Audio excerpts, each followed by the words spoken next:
Thank you very much. Maybe we can give them another round of applause, please.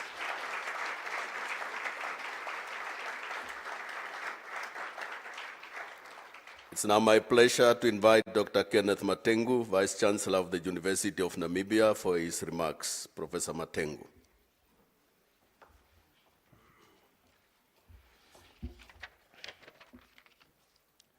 Thank you very much, Director of Ceremonies.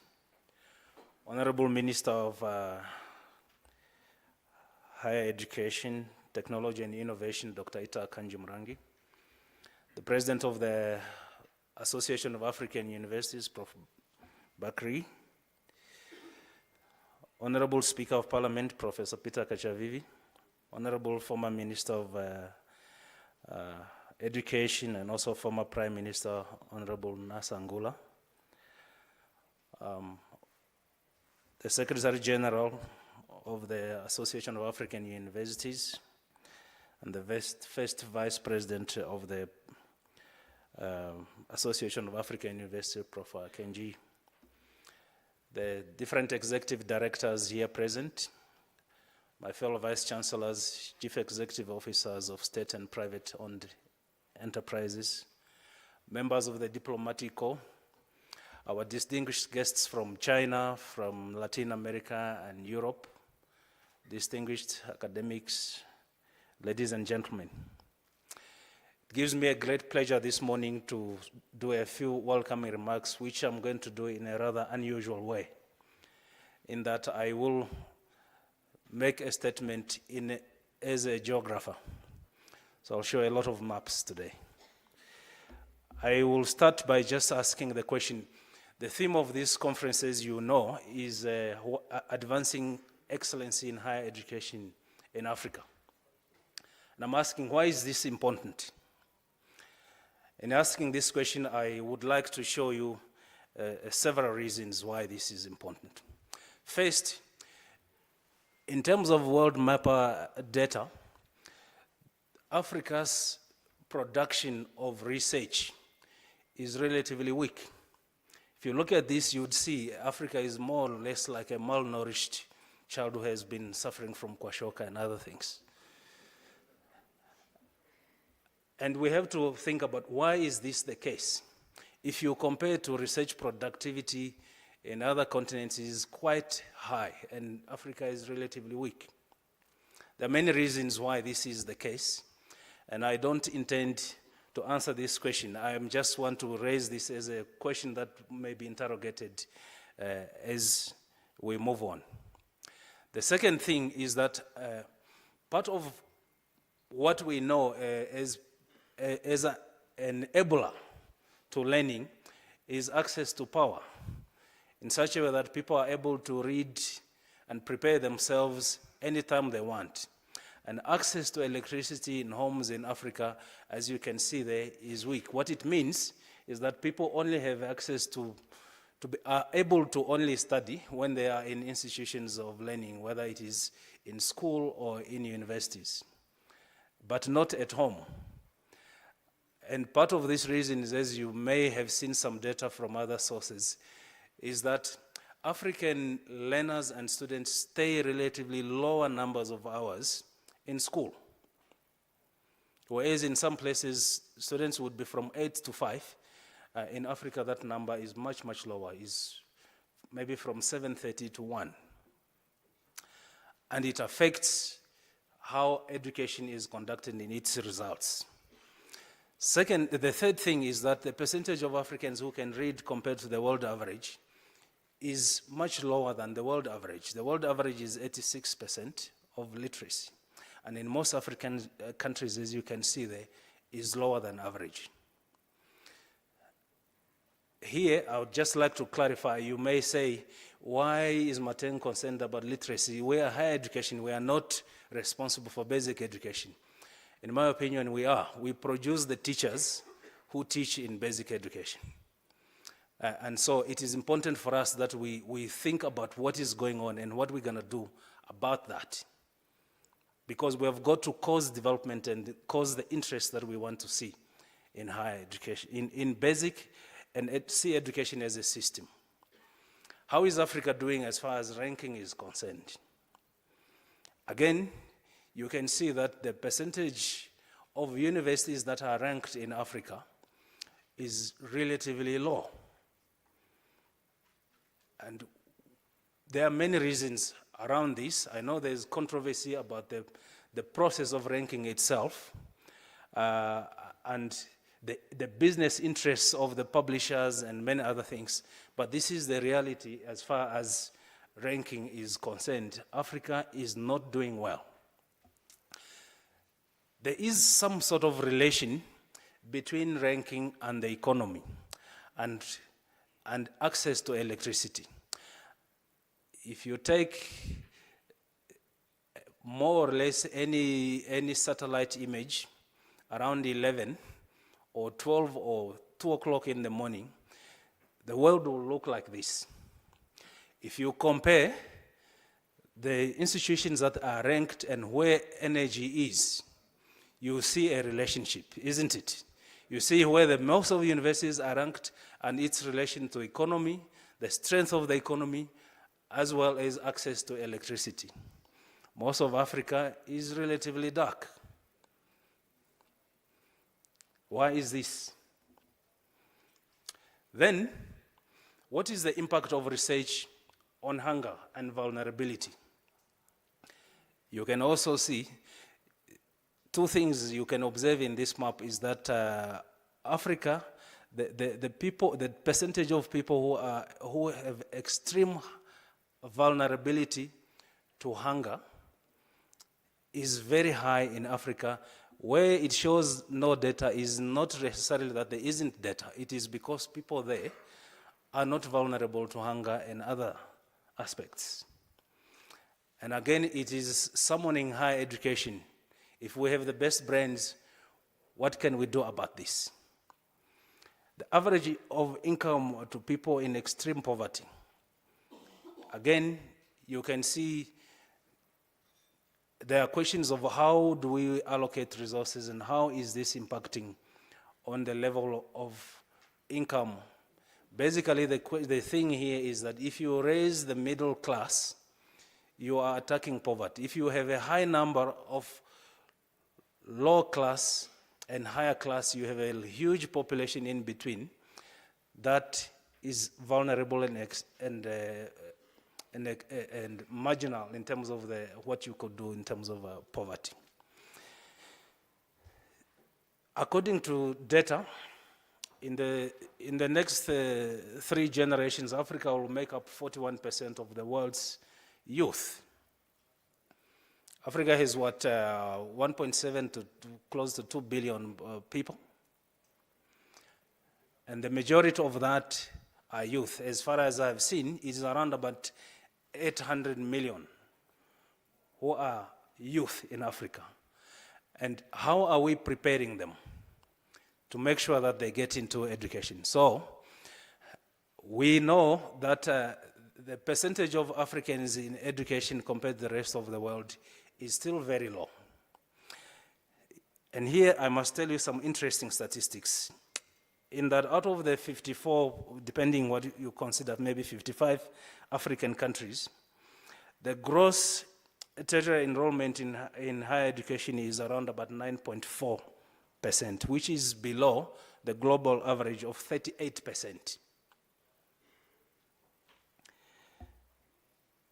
It tells you that there is something that is happening that is either hindering or not empowering people to get into higher education. Overall, the spending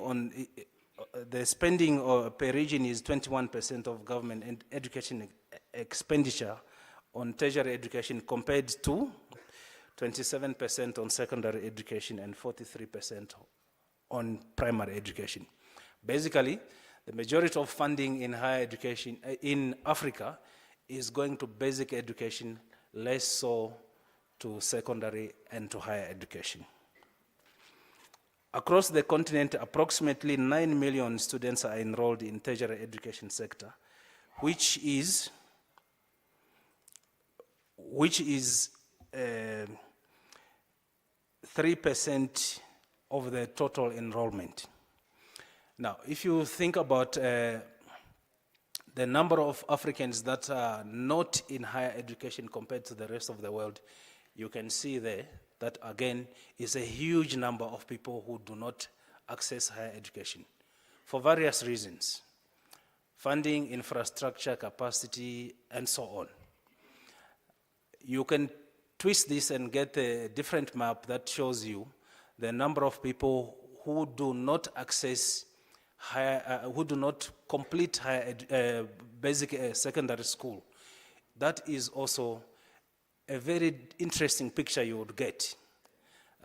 In the interest of time, I didn't include this map, but it will give you a perspective of what actually is happening in African education. Has Africa contributed to Nobel laureates? Does anyone know one? There are some, but there are some in Egypt and several other places, but you can see there that again, the contribution of Africa as a continent to Nobel laureates is very, very low.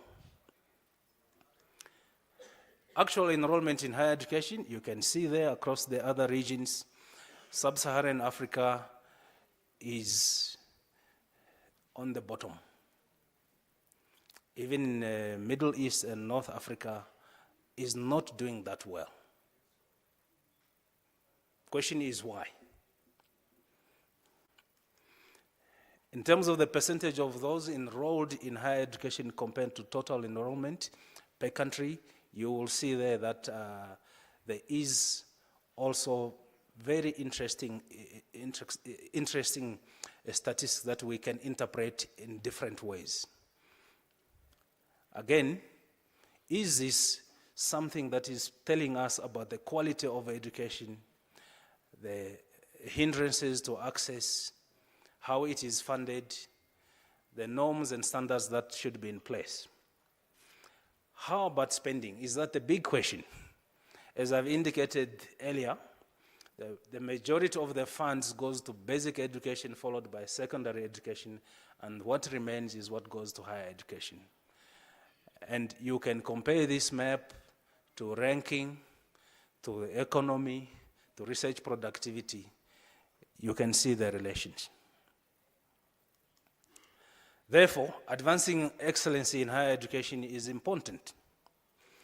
And this is why the 6 themes of this conference are strategic. There are some good things that are happening in other African countries. That is why you see that small cloud in the end of the map of something that is happening in Africa, which we must share. That is good practice. It's something that is happening there which we are not sharing. We need to share more. Part of this is what to do about doctoral education. I have seen figures. The world estimate is that around about 100 million people by 2030 would be doing their PhDs in universities. That figure is expected to increase to about 600 million in 2065. The question is, how much of those would be Africans and studying in Africa? And it begs the question of how many centers of African studies do you find in Africa? You find many of them outside Africa, but not in Africa itself. Or let's say, how many do we have centers of European or Asian studies in Africa? We don't find this. But doctoral education and postdoctoral education are key ways of resolving the issues that you see in the maps that I've indicated. Then there's a question of the unique programs, which in the theme we are talking of institutional differentiation. The uniqueness of the program that speaks to the continental endowments. How many countries have institutions that speaks to the natural resources that they have? The so-called, what we call in geography as sectoral development planning, where you have institutions that speaks to the sector of your endowment. If you have uranium, do you have a uranium institute? The second thing about institutional differentiation is that we see a lot of private sector massification in Africa, private institutions, which is a good thing because they diversify access to education. But if there are no norms and standards of when can you say this is a university, this is a college, this is a polytechnic, or whatever it is, if those norms and standards are not there, you have a very serious problem. South-South collaboration and partnership should be increased because we can see that if the South-South cooperation increases in the way it operates, we are able to do much better work to increase the continent's capabilities and endowments. And in this theme here, it is called partnerships and networking. And it is something that we need to really look into. The role of industry. A couple of years ago, the Association of African Universities conducted a study, and there were less than 17% of universities that had industry, university linkages, or technology transfer offices, where you are ensuring that the industry is in constant communication with the academia and ensuring that what is being researched upon speaks to the needs of the industry, and the industry is able to communicate its needs to higher education. That is a weak element and which needs to be moved. And I believe Africa must be able to move away from a technology consumer to a technology producer. After all, many of the technologies that are produced, the basic resources are shipped and mined from Africa. There's an appeal to the diaspora to play their part. I don't dare to say the figures, but I do know how many Africans are in certain continents who are serving in academia there. Very, very large numbers. And we need to be ensuring that an enabling environment is created for this diaspora to play their role in the continent. And a pragmatic commitment to financing research and development, student and staff mobility is so important. Because if that is not happening, the institutions are disabled from sharing best practices, from creating these global citizens that we desire. Can we do this? It's our 6 themes of the conference. I think we can. I just want to give you some examples of how we interpret advancement of advancing excellency in higher education in Namibia. This is UNAM's own assessment using Skyval databases of our contribution to the SDGs. I'm not going to spend more time on this, but you can see in each of the SDGs we are measuring as a university our contribution to each of the SDGs. And this is important because it is speaking to our relevance and our responsiveness as a higher education institution. And you can make a comparison in terms of how we compare to the world, to Namibia as a whole, as a university, and you can see how we have done. One of the problems I indicated earlier in terms of the map is hunger, or you could put it as food insecurity. So together with the agronomic board, we have been undertaking some studies to check the 3 things: the yield, use of water, resistance to pests, as well as the tonnage per hectare. And what you see there, the red are the best seeds in the country, the best performing seeds on white maize, and the rest of the blue are the varieties that the University of Namibia has tested in the last 2 years. And you can see that you can double in terms of tonnage. And we have taken this example because we know that Namibia is a net importer of cereals. And so with the database of the agronomic board, we are checking which of the seeds and crops and cereals is Namibia importing the most, and we work towards creating a seed production facility for the country so that we are not dependent. The Namibians would know that in 2017, 2018, there was a crisis. We couldn't get seeds. We had to get them, I think, from Indonesia, so for farmers to plant. Therefore, as a university, an exemplar or type of our resilience in terms of our quality of our education is self-sustainability. On COVID, we all know, the whole continent, we were caught off guard. But as a university, we trained sniffer dogs for COVID-19. What they do is very simple. You take a swab in your armpit, they sniff it, in seconds they will tell you whether you're positive or negative. 100% success with negative samples, and 90% success with positive samples. And to confirm this, we use the patients in the hospitals. And sometimes on the negative samples, okay, let me put it this way. Sometimes the dogs would indicate that the person is positive, but is not. There is another reason to that, because there's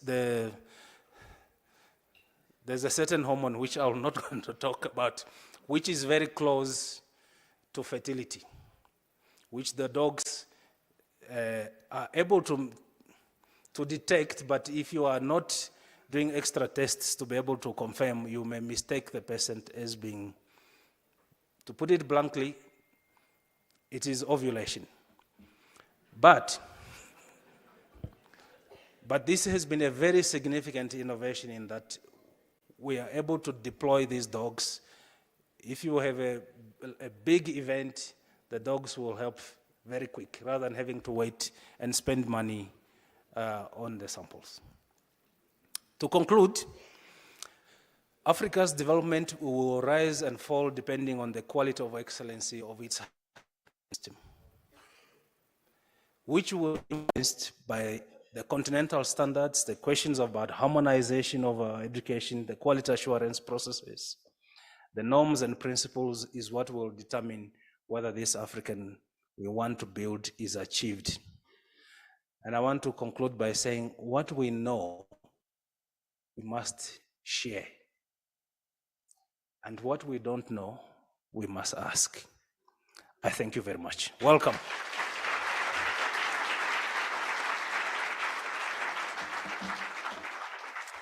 Thank you very much. Can we give him another round of applause, please? Without further ado, I have the honor Professor Olusale Oyemole, Secretary General of the Association of African Universities, for his remark. Professor.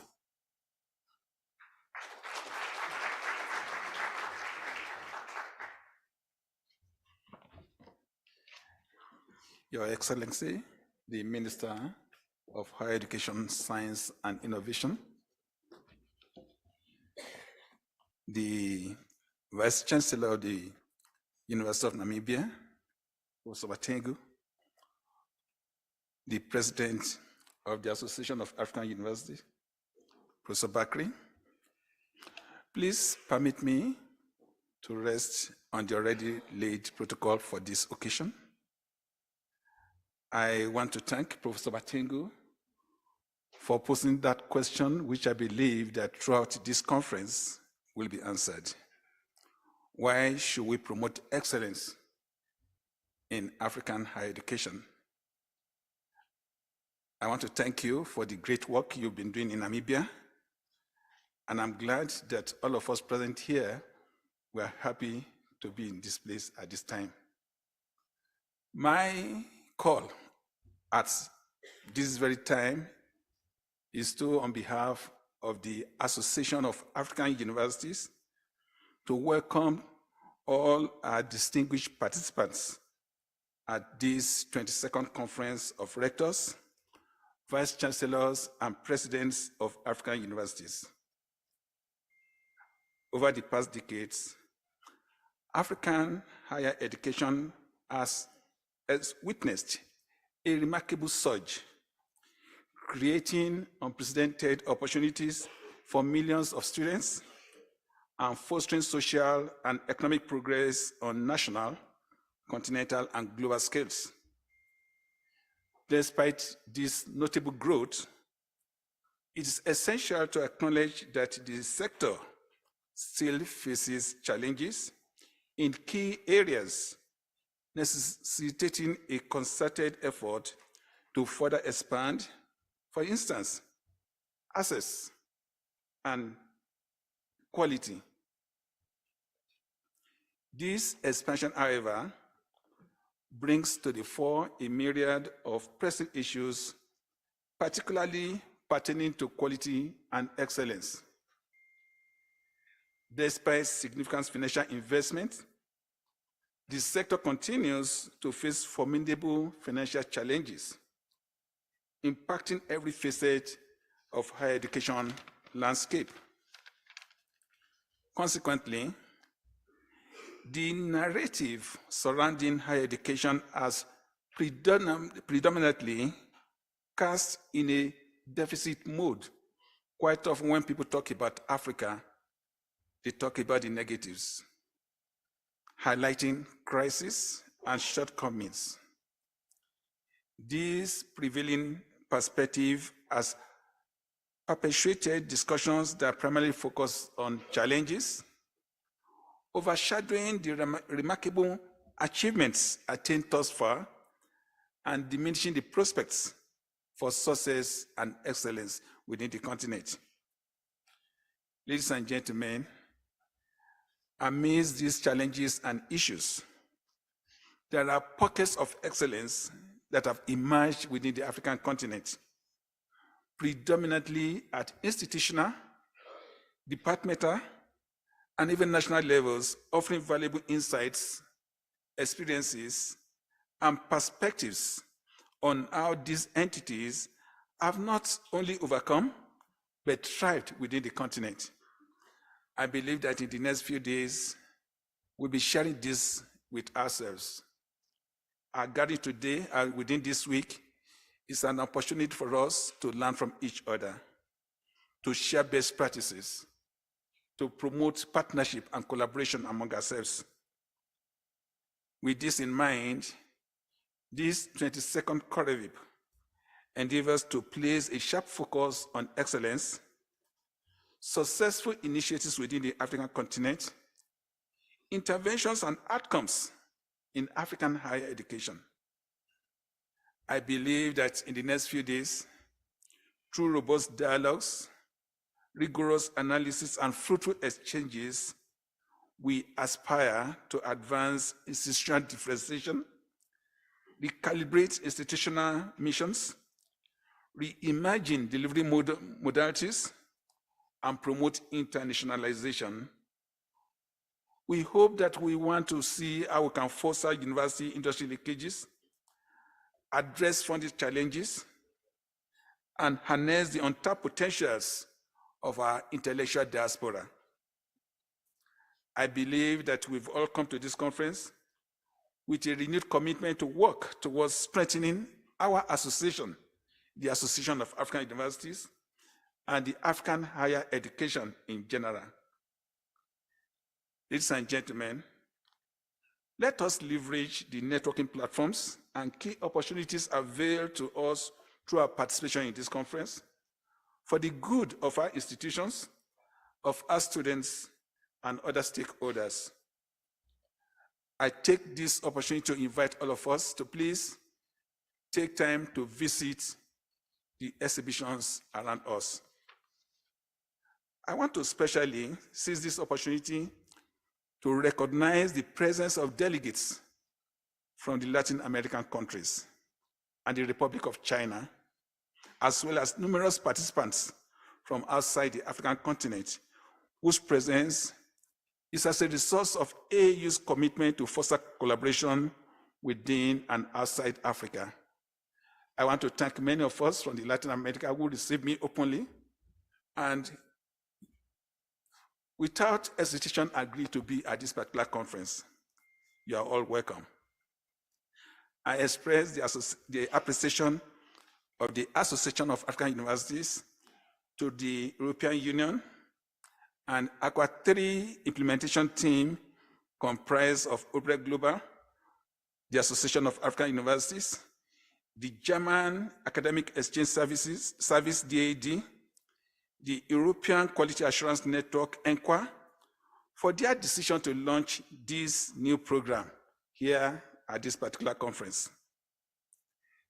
Ladies and gentlemen, one other important event that will be taking place during this conference is the launch of the African Charter for Transformative Research Collaborations, which is being co-created by the University of Bristol and the key higher education and research bodies and constituencies in Africa.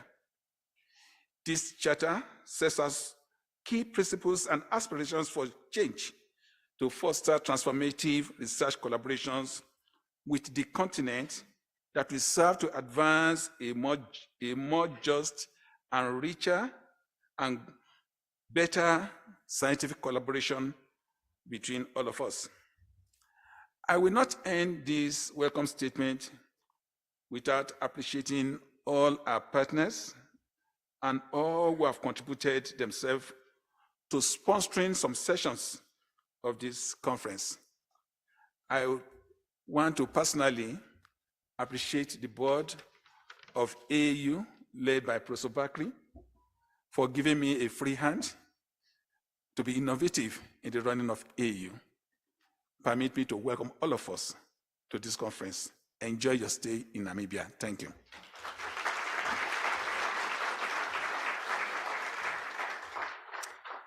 Thank you very much. I have the pleasure once again to invite Professor Said Bakri Osman, President of the Association of African Universities, for his remark. Professor.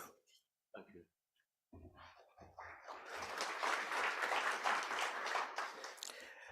Good morning.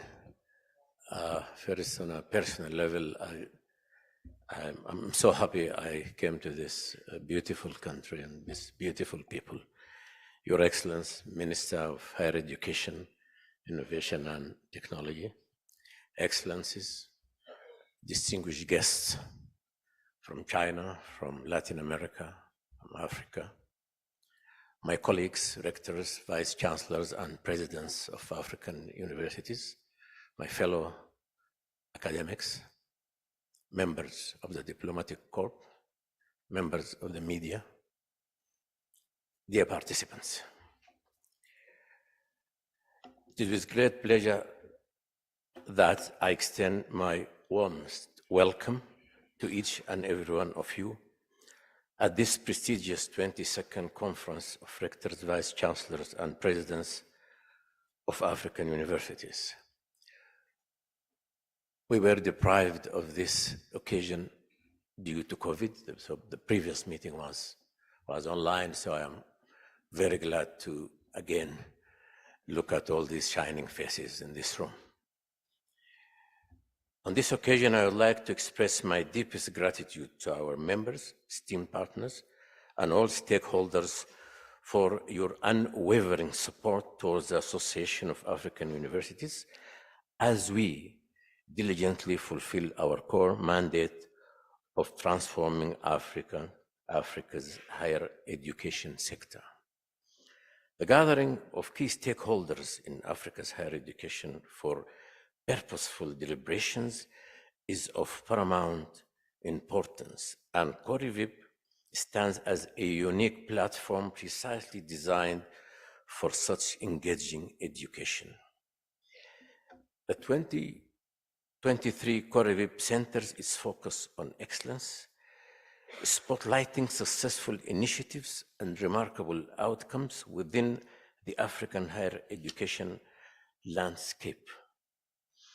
Moreover, the conference will delve into critical sub-themes such as doctoral education, institutional differentiation, university-industry linkages, and funding and financing, which all serve as vital enablers in fostering sustainable progress.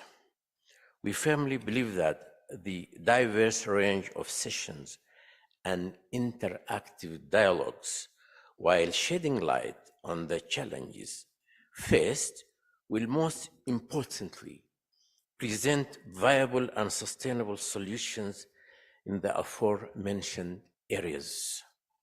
It is through these profound discussions that we can collectively propel the advancement of African higher education and pave the way for a brighter future. I also extend our profound appreciation to the University of Namibia and its outstanding Vice Chancellor, Professor Matengo, for graciously hosting this 22nd COREVIP conference and for their invaluable support in ensuring its seamless organization. And our gratefulness extends to the government of Namibia and the people of this great country. Our heartfelt gratitude also goes to all our esteemed partners whose commitment has transformed this conference into a remarkable reality. We are hopeful that the conference proceedings and the resulting recommendations will serve as a catalyst, propelling us towards the realization of our shared vision for African higher education growth and development, ultimately shaping the Africa we want.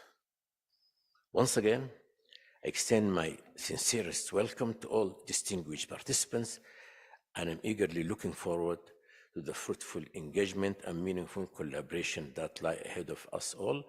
But before I go, because in events like this, a lot of people who will be working behind the scenes and bosses like me end up getting the credit for work which they didn't do.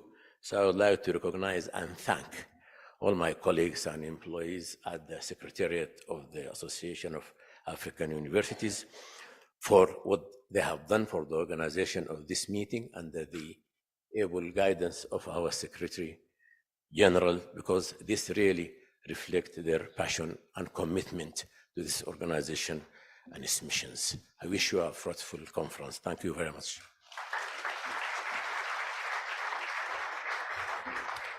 Thank you. Another round of applause, please. At this juncture, I have the honor once again to invite Professor Jean Kolidiati, Rector of the Pan-African University, for the remarks. Professor. Okay, thank you very much. I was advised otherwise. We'll invite the UNAM Choir to give us 2 items once again. UNAM Choir.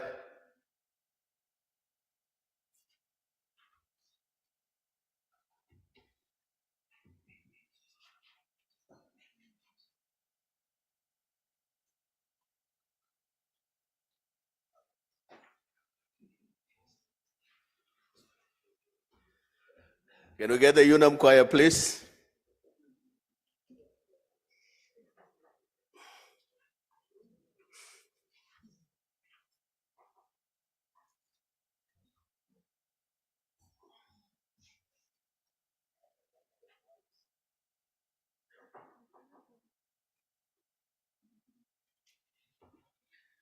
Maybe let us proceed. I will give them a chance when they have arrived. It gives me great pleasure to invite Honorable Dr. Itakanji Murangi, Minister of Higher Education, Innovation and Technology, the Republic of Namibia, for a statement and official opening of the conference. Honorable Minister.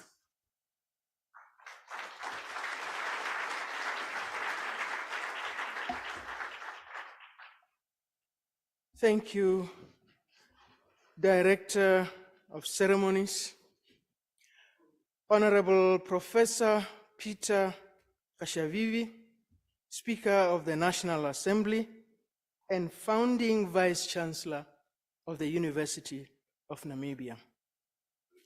Honorable Nahas Angula, our former Prime Minister and founding Minister of Education in the Republic of Namibia.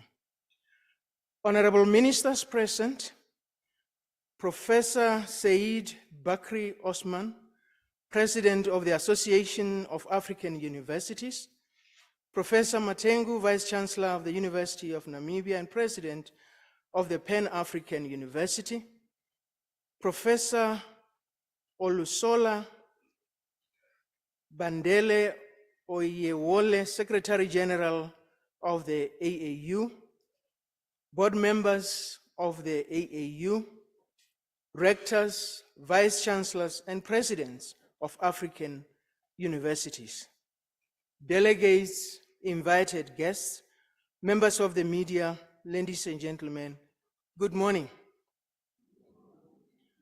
It is a great honor to welcome you all on behalf of the government of the Republic of Namibia and to provide a synopsis of the higher education development in Namibia at this high-profile conference themed Advancing Excellence in African Higher Education.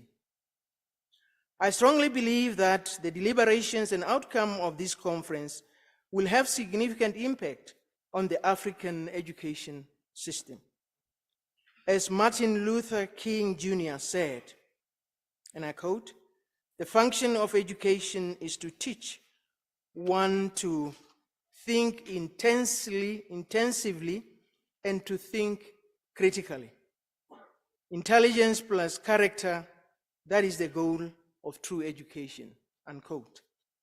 Namibia is honored to have been chosen through our premier university, UNAM, to host the 23rd 2023 Association of African Universities Conference of Vice Chancellors, Rectors, and Presidents of African Universities. Nations' higher education systems are the seeds of knowledge creation, skills development, new inventions through research and innovation, and through appropriately harnessing new emerging technologies. It is not a sheer coincidence that Africa's universities leadership is converging here in Windhoek, Namibia, at a time when humanity and the world need urgent answers to rising geopolitical tensions, rapid adverse effects of climate change, how best to embrace the fourth and fifth industrial revolution in the face of the pros and cons of AI, and in the face of the problem of youth unemployment, and in particular, graduates unemployment. Some of the challenges are, of course, human trafficking, drug abuse, and issues of inequality. I can go on and on. The African Agenda 2063 strategies on education dovetail to the Global Education 2030 program that contributes to the achievement of Goal 4 of the Sustainable Development Goals, that calls for inclusive and equitable quality education and lifelong learning opportunities for all. The Continental Education Strategy for Africa calls for the paradigm shift towards transformative education and training systems to meet the knowledge, competencies, skills, research, innovation, and creativity required to nurture the African core values and promote sustainable development. It is in this context that I would like to position my brief presentation on the overview of the development of higher education in our country. As you might be aware, education in Namibia before independence was under the control of the South African colonial نظام التمييز government, with العنصري deliberate policies بسياسات not to develop higher education. التي لا تهتم Namibians before بتطوير التعليم العالي. independence in accessing الناميبيين higher قبل education الاستقلال had فيما to يتعلق study بالتعليم at South العالي African كانوا universities or يدرسون أو international. يتعلمون. Suffice to say, in the mid and late 80s, the South African colonial government set up three main tertiary institutions, namely the academy, teacher education colleges, and agricultural colleges. Albeit these institutions were established seemingly to provide access to tertiary education. However, access was extremely limited. For example, in 1989, only 3,443 Namibians had access to tertiary education in Namibia. It was against this backdrop that an education system for Namibia was conceived in exile to be implemented at independence in 1990. The University of Namibia was the forerunner of all the public tertiary institutions in Namibia, and it was founded by an Act of Parliament, Act 18 of 1992, following the recommendation of the 1991 Presidential Commission on Higher Education. This was followed by a promulgation of Act 33 of 1994 that founded the Polytechnic of Namibia and was repealed by the Namibia University of Science and Technology Act number 7 of 2015. To date, there are 3 public higher education institutions that include 2 public universities and 1 public college, namely the Namibia College of Open Learning, and approximately 16 registered private higher education institutions in our republic. From inception, the University of Namibia Act made provision for the institution to self-regulate in terms of quality assurance, approval, and accreditation of programs. However, the Higher Education Act, number 26 of 2003, provided for the establishment of the National Council for Higher Education. In terms of this act, NCHE was mandated to regulate higher education, accredit programs, register and deregister private higher education institutions. In addition, to provide a funding formula of public higher education institutions. Moreover, in addition to NCHE as a regulator, there are professional bodies that regulate professional programs, such as the Engineering Council of Namibia, Health Professional Councils of Namibia, Institute for Chartered Accountants, and the Law Society of Namibia. Esteemed delegates, the higher education system in Namibia is well regulated by several legal frameworks, namely the Higher Education Act, number 26 of 2003, with the mandate as alluded to earlier, Namibia Qualifications Authority, Act number 29 of 1996, to provide a national qualification framework for registration of qualifications and accreditation of institutions. Vocational Education and Training Act, number 1 of 2008, to regulate the provisions of vocational education and training and provide for the funding for vocational education and training. Namibia Student Financial Assistance Fund, Act number 26 of 2000, to provide financial assistance to eligible students at approved institutions of higher learning. Research, Science and Technology Act, number 23 of 2004, to provide for the promotion, coordination, and development of research, science, and technology in Namibia, and to establish a National Commission on Research, Science, and Technology, and the Fund for Research, Science, and Technology. As Nelson Mandela once said, and I quote, "Education is the most powerful weapon which can be used to change the world," unquote. A lot has been achieved since independence in terms of access to higher education. As already stated, in 1989, for example, the student enrollment at the academy was 4,786, which included distance students. In 2021, according to the National Council on Higher Education report, the enrollment figures stood at 68,000 2,932.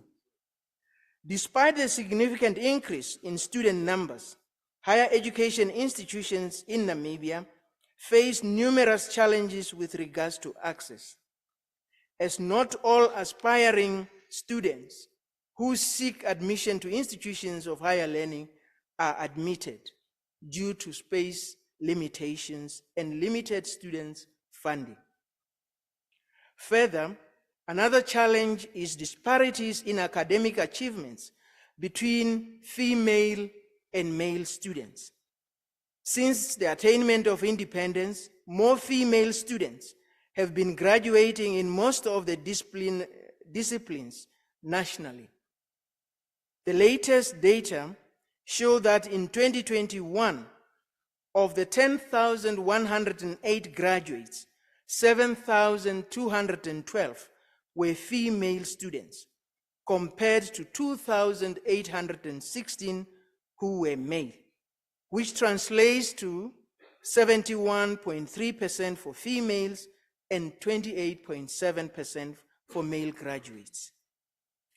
Investment in education, including higher education, has been a priority for the Namibian government since independence in 1990.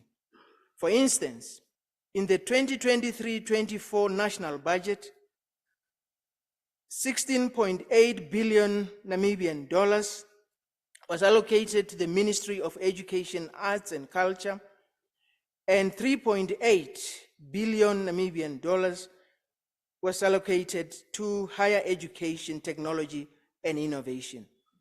This translates to 28.4% allocated to the education sector, which equates to 9.6% of GDP, making Namibia one of the countries with the highest expenditure on education in the world.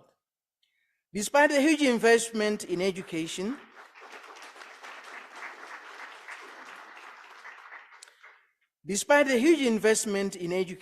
access and equity and other imperatives of quality and excellence in higher education, such as sustained student experiences, infrastructure, and equipment for research and innovation, remain impediments to achieve desired outcomes.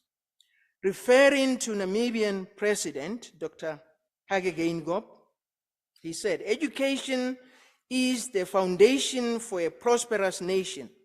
It is through education that we build a knowledgeable society capable of overcoming challenges and embracing opportunities," unquote. In conclusion, esteemed delegates, despite the high investment in education, access with equity is still a challenge in higher education.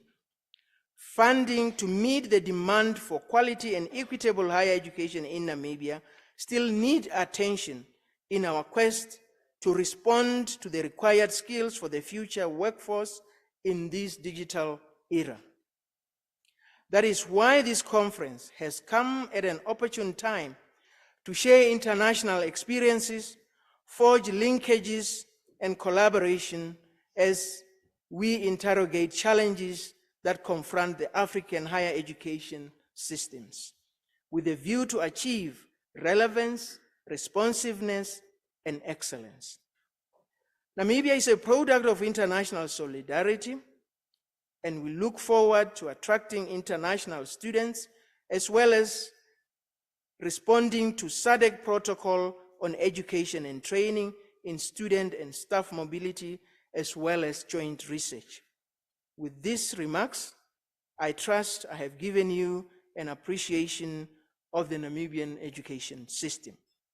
I now have a singular honor to declare this conference officially opened, and I thank you.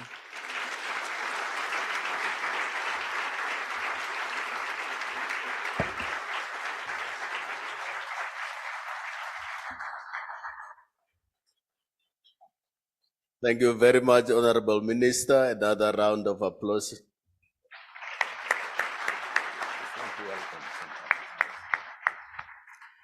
Thank you very much. Sorry, I missed to welcome here our colleagues and friends from University of London, Professor Frida Fortune, the former Dean of Medicine and Dentistry at Queen Mary College, University of London, Professor Alam Ahmed, and both from the World Association of Sustainable Development. Farida and Alam, welcome and thank you for being with us today. Thanks. Thank you. I now invite the UNAM Choir for 2 items. UNAM Choir, please.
Thank you very much. Can we give them another round of applause?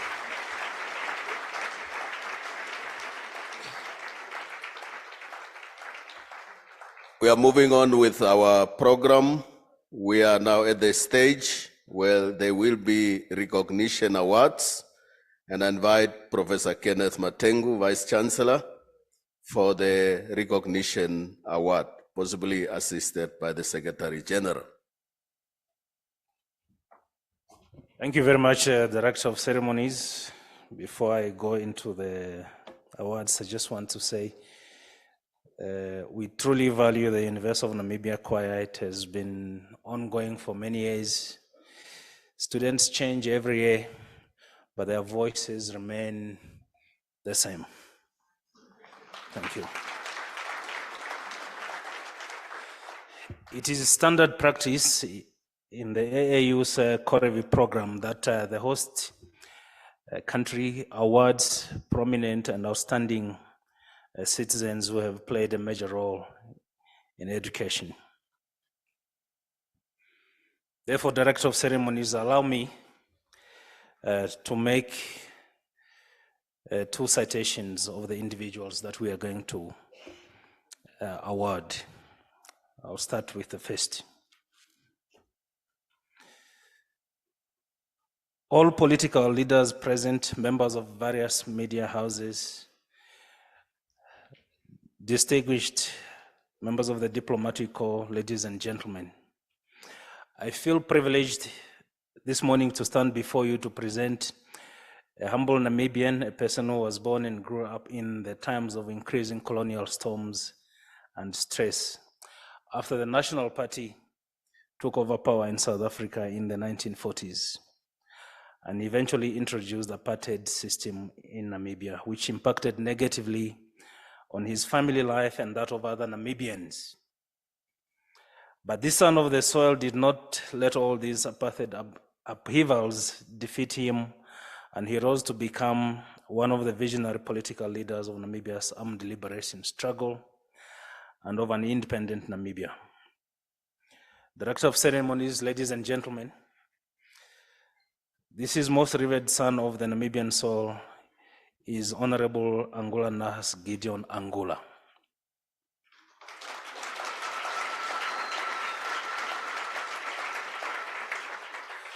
Honorable Angula has a humble upbringing and life experiences. He is a son of Mr. Gideon Kathinde Angula and Ms. Ali Mukwanangombe Angula. Honorable Nahas Angula was born at a village called Onyanya in the present-day Oshkoto region. Like other children in his vicinity, he learned to support parents and his local community in terms of fulfilling local chores such as livestock herding as a subsistence form of life to sustain family livelihood. His personal experiences and observations of the actions and negative impacts of the apartheid South African government in the everyday life of Namibians, and indeed the continued entrampment under the exploitative colonial economic setups, compelled Honorable Angula with other young Namibians to leave Namibia for exile in the 1960s, returning only to take up political leadership in Namibia's first cabinet after independence on 21st of March, 1990. I feel confident to state that we at the University of Namibia deems the outstanding contributions of Honorable Angula in promoting education during the armed liberation struggle and after Namibia's independence, and the consequent positive impacts of his actions on Namibians as worth of recognition by UNAM as an institution that stands to promote and acknowledge high standards and values of education for national development. For the sake of providing a detailed historical basis of his recognition, which is in no way conclusive, it is worth stating that the following about Honorable Angula. He was assigned by the SWAPO leadership in exile to establish a school for exiled Namibians at Makeni area, Western Lusaka in Zambia, by learning on his network friends from the University of Lusaka, which he previously attended. I think it's University of Zambia. Honorable Angula later acted as the teacher, administrator, and the principal of Namibian Education Center in Zambia. During his tenure, the Namibian Education Center received recognition and support from many embassies located in Lusaka. Honorable Nahas Angula's efforts ensured that when many youth fled Namibia following intensified repression inside Namibia after 1974, they found Zambia a well-organized SWAPO system of education and training. Teacher Nahas Angula, as he was affectionately called by his learners, was therefore the founder of the Namibian schools in exile. Honorable Angula was the Secretary for Education and Culture since the mid of 1982, a portfolio he held until the independence of Namibia. He worked to expand education opportunities for Namibians in exile, and because of his selfless efforts, many young Namibians were sent to study in West Africa, East Africa, and other European countries. In this way, we can rightfully state that Honorable Angula prepared the future leaders of independent Namibia through the provision of these educational opportunities. As the first Minister of Education, Culture and Sport in independent Namibia, he started the process of educational reforms and renewals which led to the creation of the unified national education system in Namibia, where apartheid was eventually abolished in the educational system and where teaching methods were now based on the notion of child-centered teaching or learner-centered teaching. Honorable initiated massive educational infrastructural development for schools and other educational facilities nationwide, and the great positive impacts of education and training on Namibians led Honorable Angola being labeled or named the father of the Namibian education. I think we should give him a good hand.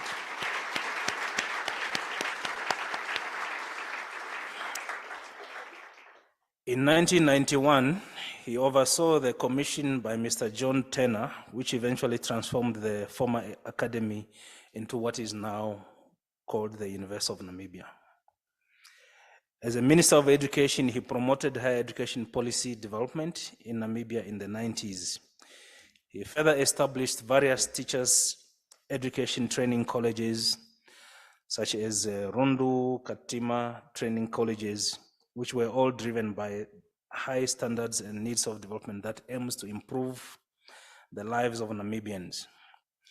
Honorable Angola further promoted education transformation projects, such as the establishment of the National Institute for Educational Development for the purposes of research and curriculum development. He further established the National Training Authority to oversee technical training operations in Namibia. Through the concept of education for all, where no Namibian should be left out, Honorable Angola helped establish the Namibia College of Open Learning, NAMCOL, for those students who may not find space in the mainstream education system. Later, as the Prime Minister of Namibia, Honorable Angola concentrated on improving the quality of public service and promoted the principles of efficiency, effectiveness, and accountability in the public service, and he therefore established the Namibian Institute for Public Administration and Management, which is called today NIPAM.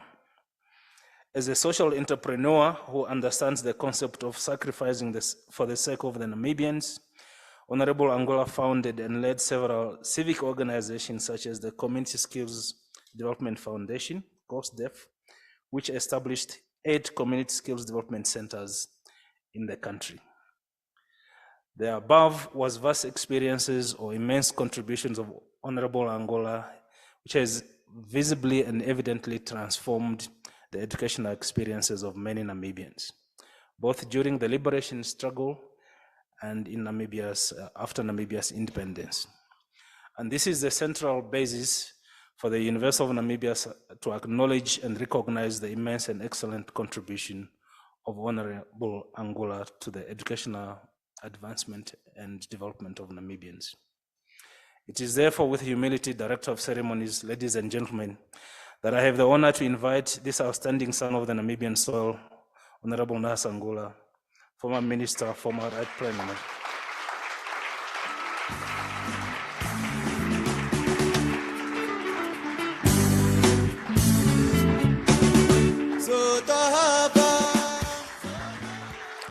Oh, I was about to start dancing. It's my humble honor to invite our Honorable Minister of Higher Education to join me in handing over this recognition award to Honorable Nahas Angola. Can I have the...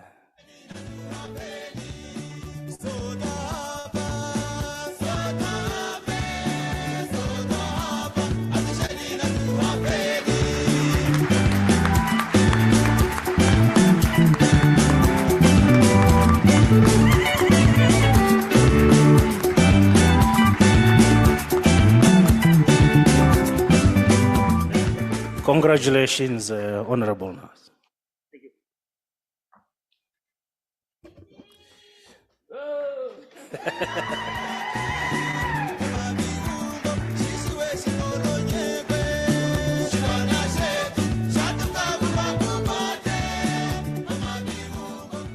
Like many of my generation, it was during his time when the government established what was called bursary scheme, which I'm a beneficiary.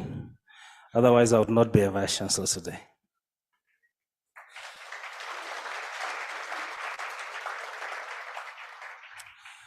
Ladies and gentlemen, allow me to move on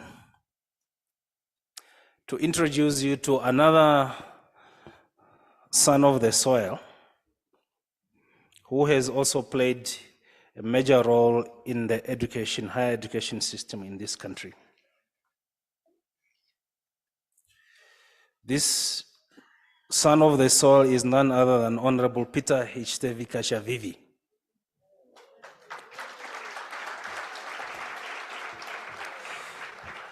He's a highly respected Namibian leader who was born in the early 40s in a nearby town called Okahanja, in the present-day Ochozonjupa region, during heightened colonial oppression when South Africa colonial regime, instead of redressing the colonial legacy of the Germans of land dispossession, African mobility controls, and increased repressions in the so-called African reserves, the South Africans intensified their repression on Namibians. But like some visionary Namibians of his times, Honorable Peter Kashavivi rose above the colonial challenges to eventually take over political leadership at various levels within SWAPO, first as its deputy representative in Tanzania from 1966 to 1968, SWAPO representative for the United Kingdom and Western Europe from 68 to 76, and SWAPO secretary for legal and economic affairs from 69 to 76, SWAPO secretary for information and publicity from 76 to 79, and as a member of the SWAPO Central Committee from 1976 to 83. Prof. Kashavivi was later a director for Colin Winter Center for Namibia in Oxford, where he also earned his PhD.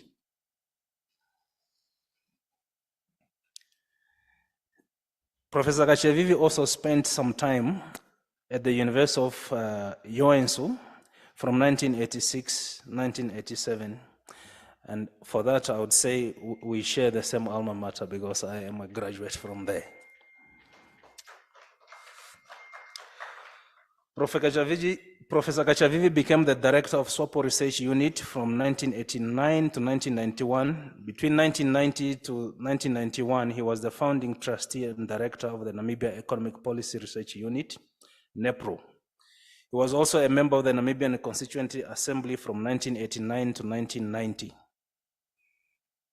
He was a special advisor on higher education to the government of Namibia from 1990 to 1992.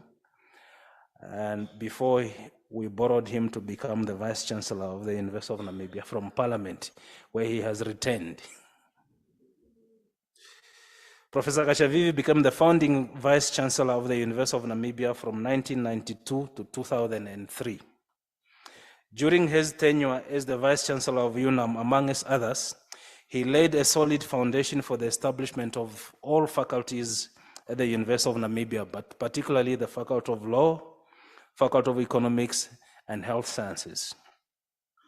In this connection, and through his visionary leadership, he mobilized human resources outside Namibia through the Namibian government to begin the foundations of most of the faculties. To date, the University of Namibia has a well-established faculties that are functional and solid in scientific endeavor. For your information, when he started the University of Namibia, UNAM had an academic complement of more than 90% of expatriates. And of course, he knew that that is not sustainable, and he introduced the policy of staff development, which has borne many fruits, including myself. This policy has resulted in the change of faculty or academic representation in the university, that today the majority of the academics in the University of Namibia, up to, I believe, 15% are expatriates. So the majority are Namibians. Thank you, Professor, for that policy. although I must state that we are a university, so we still continue to recruit from abroad, and we recruit from 67 different countries as of this year. At a diplomatic level, after his tenure as Vice Chancellor, Professor Kachavivi became Namibia's ambassador to the to the Kingdom of Belgium, the Netherlands, and the Grand Duchy of Luxembourg, and the European Union from 2003 to 2006. He was ambassador of the Republic of Namibia to the Federal Republic of Germany from 2006 to 2008. At the end of his diplomatic career, Professor Kachavivi served his country as the Director General of the National Planning Commission from 2008 to 2010. Later, he became the Speaker of the Namibia's National Assembly, the position he holds until today.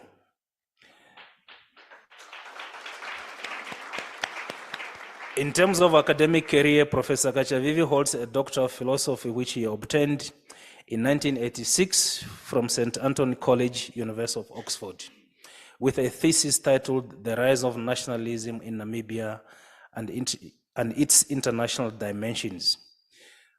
Previously, he completed an MA thesis from the University of Warwick in the UK in 1980. Director of Ceremonies, ladies and gentlemen, Honorable Peter Kachavivi's immense contribution have been felt and highly pronounced in the academic arena world over. Allow me the liberty to summarize some of the key aspects of Professor Kachavivi's life that speaks to the higher education arena. In 1992 to 2003, when Professor Kachavivi was appointed as the founding Vice Chancellor of the University of Namibia, he made significant contributions to build the foundation of a premier institution we call UNAM today. As an institution that prides itself with excellency in teaching and learning, research, innovation and development, and as well as a transformative community engagement, Professor Kachavivi made sure that the University of Namibia goes to the people rather than people waiting to come to the university.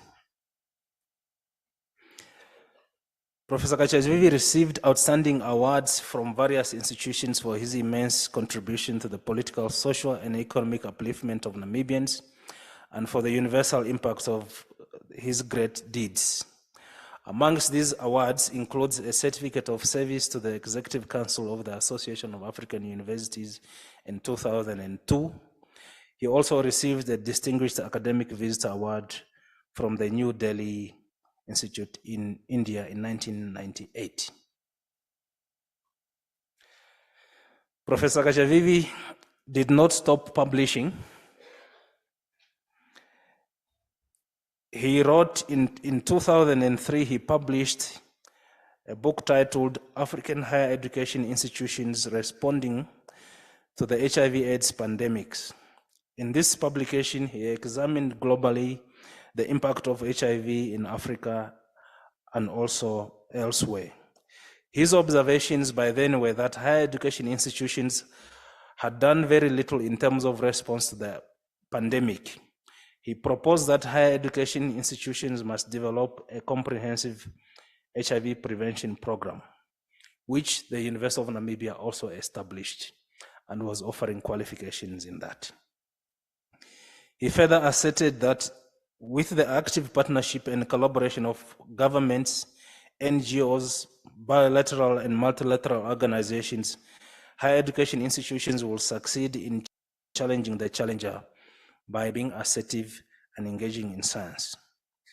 Professor Kachavivi also made strong pronouncements surrounding African women in higher education in a 2000 publication titled Women, Power and the Academy, From Rhetoric to Reality, in which he argued that in attempting to promote the participation of women in higher education, it is necessary to develop an understanding of the situation at secondary and primary school end and of the education spectrum. He showed that while the University of Namibia was faced with the issues of staff equity in terms of gender, capacity building remained a pressing concern. He suggested that it was important to ensure that women are given equal opportunity and that they are readily available to compete with their male counterparts at the higher level of decision making. He suggested the need for UNAM to implement strategies on how to mainstream women in higher learning institutions and decision-making structures. And I can confirm that this has been implemented. Of the 4 deans of the university, 2 are women. Of the 3 PVCs, we have 2 that are women. And so it goes on.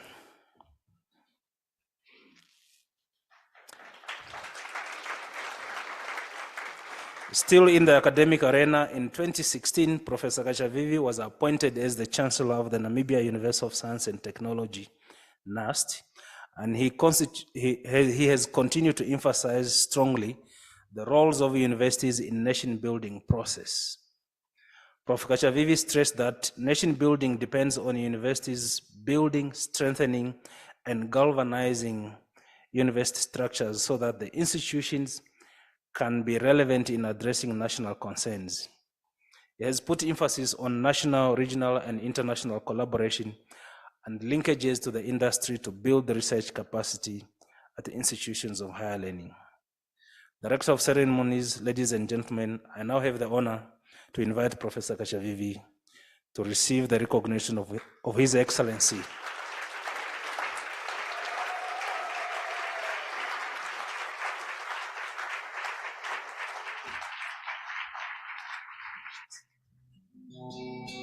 The wind of change sweeping across Honorable Minister, join. the African continent. The wind of change sweeping across the African continent. Over there they say this, oh yeah, Africa, oh yeah, ooh, Amanda, my way to Aluta. Congratulations to our senior distinguished Namibian leaders. Congratulations. I thank you. The wind of change, oh yeah. The wind of change, yeah.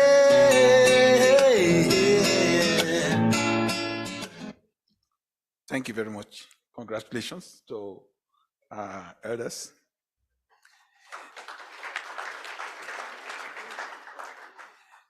Ladies and gentlemen, the theme of this conference is Advancing Excellence in African Higher Education.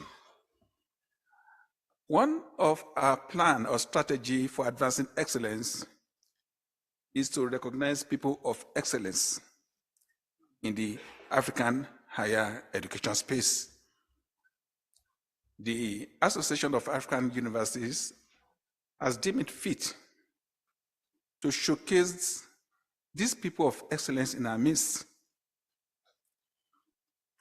We are not just showcasing them. AAU has decided to recognize them as AAU ambassadors in different regions of Africa for them to continue to advance excellence in our education space.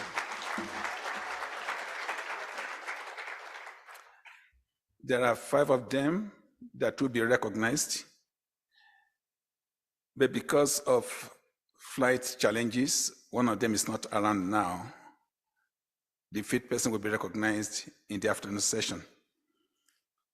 Permit me, ladies and gentlemen, as part of our effort to promote and advance excellence in higher education, to call up to the podium here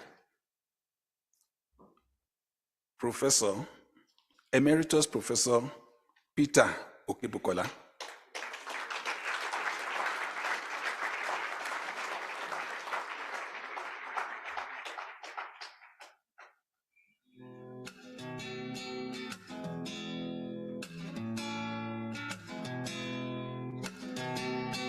The wind of change sweeping across the African continent. The wind of change sweeping across the African continent. Over there they say this, oh yeah. Standing before me today is Emeritus Professor Peter Okebukola. The Association of African Universities takes great pride in recognizing your exceptional support and unwavering commitment to the advancement of higher education in Africa and for promoting the mission and vision of the association over the years. As a renowned academic and visionary leader, you have championed the cause of higher education, advocating for increased access, quality, relevance, and your contributions have left an indelible impact on the landscape of higher education in Africa. Professor Peter Okebukola, you are a great pillar behind GUNI Africa, and you have shouldered the ongoing revolution in Africa's curriculum re-engineering through the core curriculum and minimum academic standard CCMAS project in Nigeria that is ongoing. Quality and excellence have been your focus in all your functions as a former executive director, secretary of the National University Commission, and also as a professor emeritus for science and computer education at Lagos State University. Professor Peter Okebukola, you are the director of Virtual Institute for Higher Education Pedagogy and co-director of UNESCO Virtual Institute for Higher Education in Africa.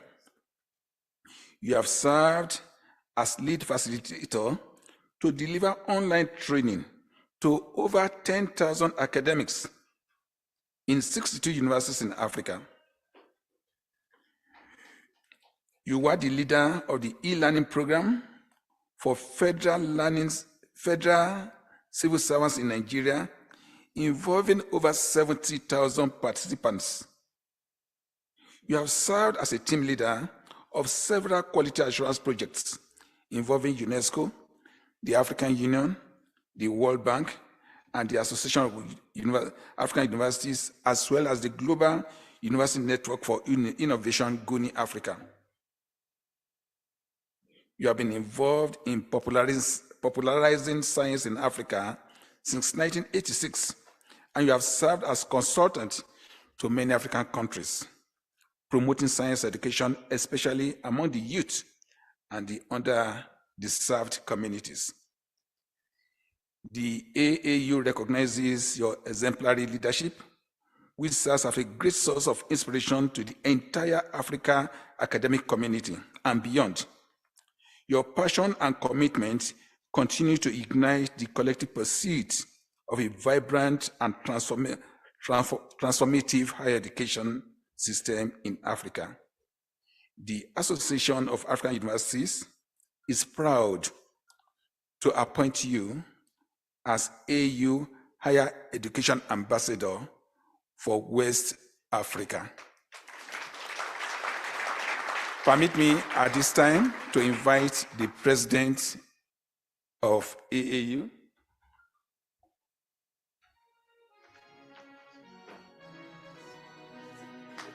to present the citation that we have just read about Professor Okebukola to him.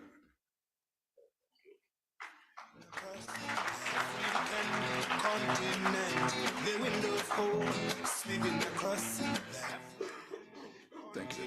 Don't go yet, sir.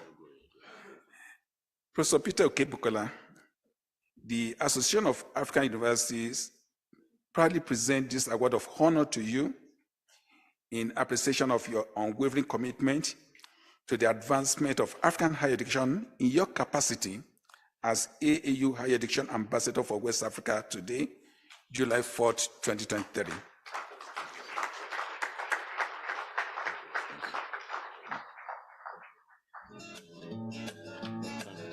Congratulations.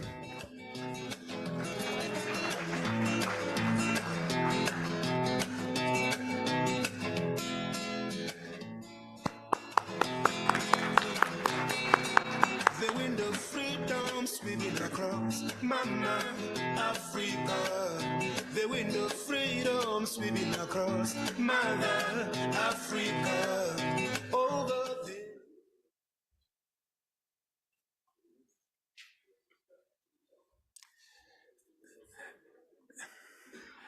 I came into AAU for the first time as a project officer in 2006. And during that time, one of the people that contributed greatly to the functions of the board of AAU is here today, Honorable Professor Peter Kajavivi. Permit me to invite him to come to the podium at this time.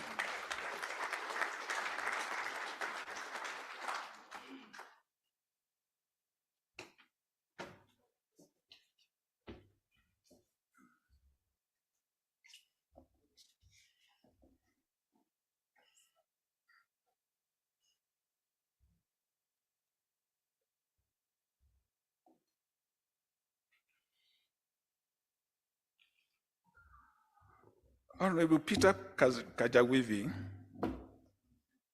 serves as the Speaker of the National Assembly of the Republic of Namibia since 2015. He has also served as the Chancellor of the Namibia University of Science and Technology from 2016 to date.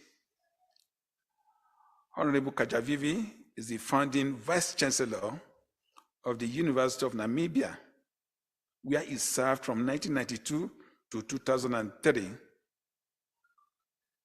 And during that period, he contributed greatly to higher education in Africa, especially as a member of the board of AAU. He also served in various positions, including as the Namibian ambassador to the European Union from 2003 to 2006, ambassador to the Federal Republic of Germany from 2006 to 2008, and the Director General of National Planning Commission from 2008 to 2010.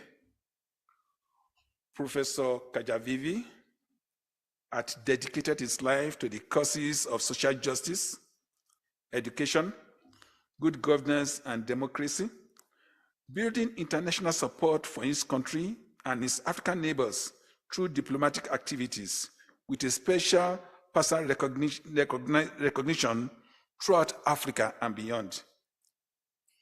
The Association of African Universities acknowledges your exceptional support and unwavering dedication to advancing higher education in Africa, as well as your relentless commitment to upholding the mission and vision of our esteemed association. Professor Kajavivi's remarkable leadership and unwavering advocacy have been instrumental in championing the cause of higher education in Namibia and across the African continent. Your tireless efforts have left an indelible mark on the academic landscape.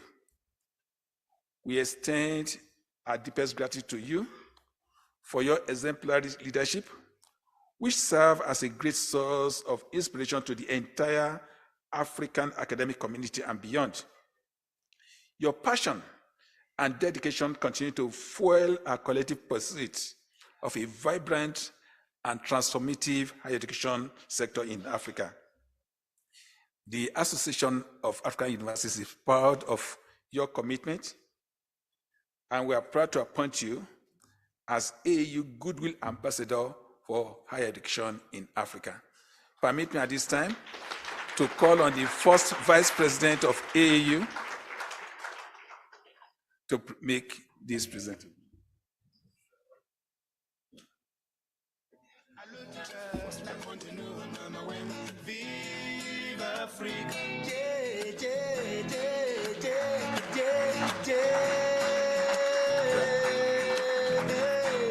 Thank you. I also now call on the first Vice President to come up.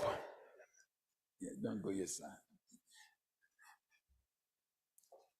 To make this. You can read this and read everything. The Association of African Universities, AAU, proudly presents this award of honor to Honorable Professor Peter Kajavivi in appreciation of your unwavering commitment towards the advancement of African higher education in your capacity as the AAU Goodwill Ambassador, July 4th, 2023. Professor Olusola Oyewole, Secretary General, AAU, Professor Said Bakri Usman, President, AAU Governing Board. Congratulations.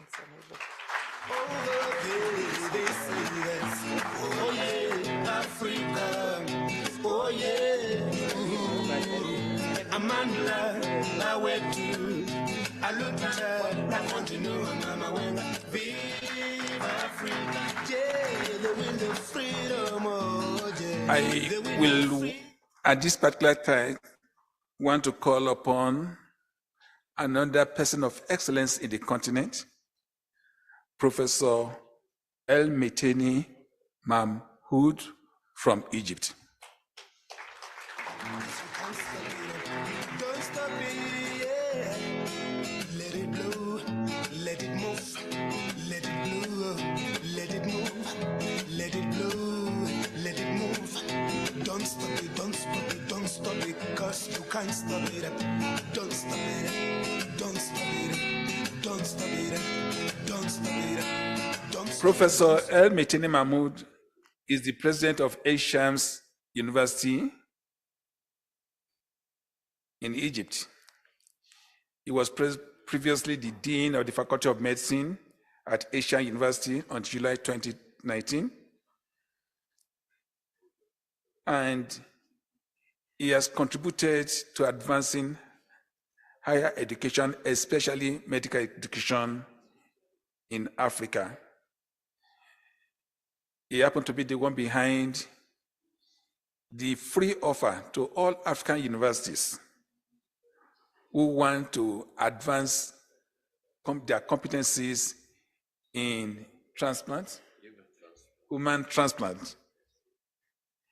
His effort has gone beyond Cairo or the Conference of Asian University. The Association of African Universities recognizes your excellent support and unwavering commitment to the advancement of higher education in Africa and the promotion of mission and vision of AAU. We are proud to appoint you as the AAU Higher Education Ambassador for the North African region. Permit me to call upon the President of AAU to hand over this recognition.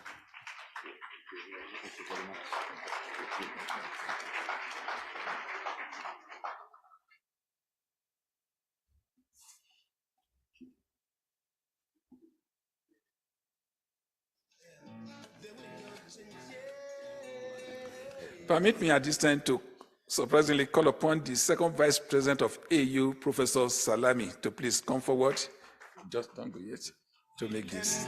Continent, the wind of hope sweeping across the African continent. Over there, they say this. Oh yeah, Africa. Oh yeah. Ooh, I'm on my way to. From the Association of African Universities, we proudly present to you this award in honor to Professor El Meteni in appreciation of your unwavering commitment towards the advancement of African higher education in your capacity as the AAU Higher Education Ambassador for the North African region on this day, July 4th, 2023. Congratulations. Thank you very much.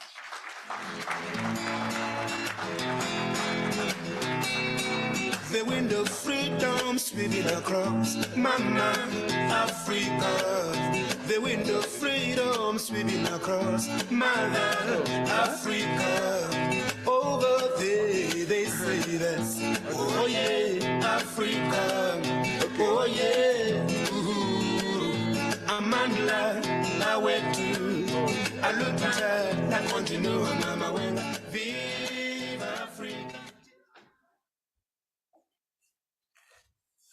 You can see that AAU is not just restricted to one region of Africa. We are all over. And for Southern Africa, it's my pleasure to recognize another person of excellence in the continent, our own president of the Pan-African University, who is also the president, who is also the vice chancellor of University of Namibia, Professor Kenneth Matengo. Don't stop it, don't stop it, don't stop it, don't stop it, don't stop it, don't stop it, don't stop it, don't stop it. Professor Matengo is the vice chancellor of the University of Namibia and the president of the Pan-African University Council. He holds a Doctor of Philosophy degree in Innovation Division and Development from the University of Eastern Finland. In his role as the Vice Chancellor, Professor Matengo assumed the responsibility of Chief Executive Officer, Chief Academic and Administrative Head of this university. You can see his presentation this morning, looking at the landscape of Africa in terms of research and knowledge. He has consistently demonstrated his commitment to ensuring the sustainability, relevance, and responsiveness of institutions in the face of global and local challenges. The Association of African Universities proudly acknowledges your exceptional qualities and your unwavering commitment to higher education in Africa. We commend your effort in fostering a vibrant and transformative higher education sector in Africa and looks forward to a continued collaboration in shaping a prosperous future for the continent. When I came into Namibia, he asked me one question some days ago, that what have we seen in Namibia that has made us to bring this great conference to Namibia at this particular time? I think you are one of those people we've seen.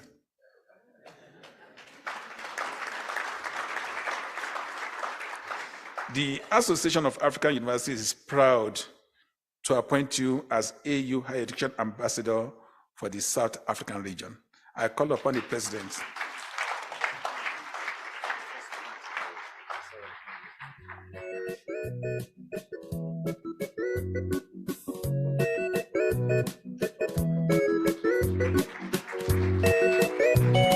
Permit me to call upon the first Vice President of AAU to make this.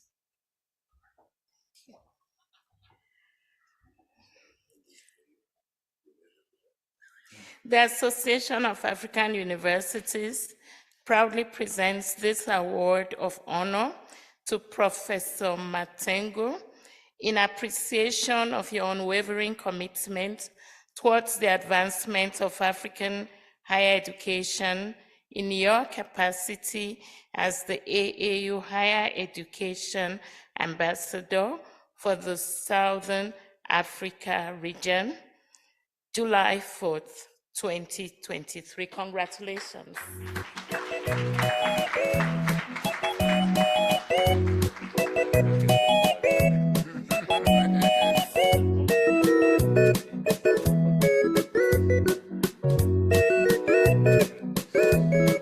Thank you. The last award will be made in the afternoon session. Thank you very much.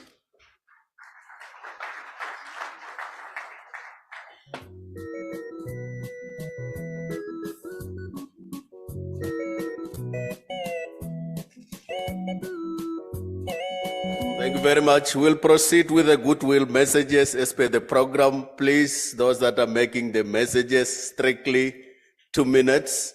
If you can do it in 1 minute, it will be highly appreciated. We start with the European Union representative and the Education Sub-Saharan Africa. Please be ready.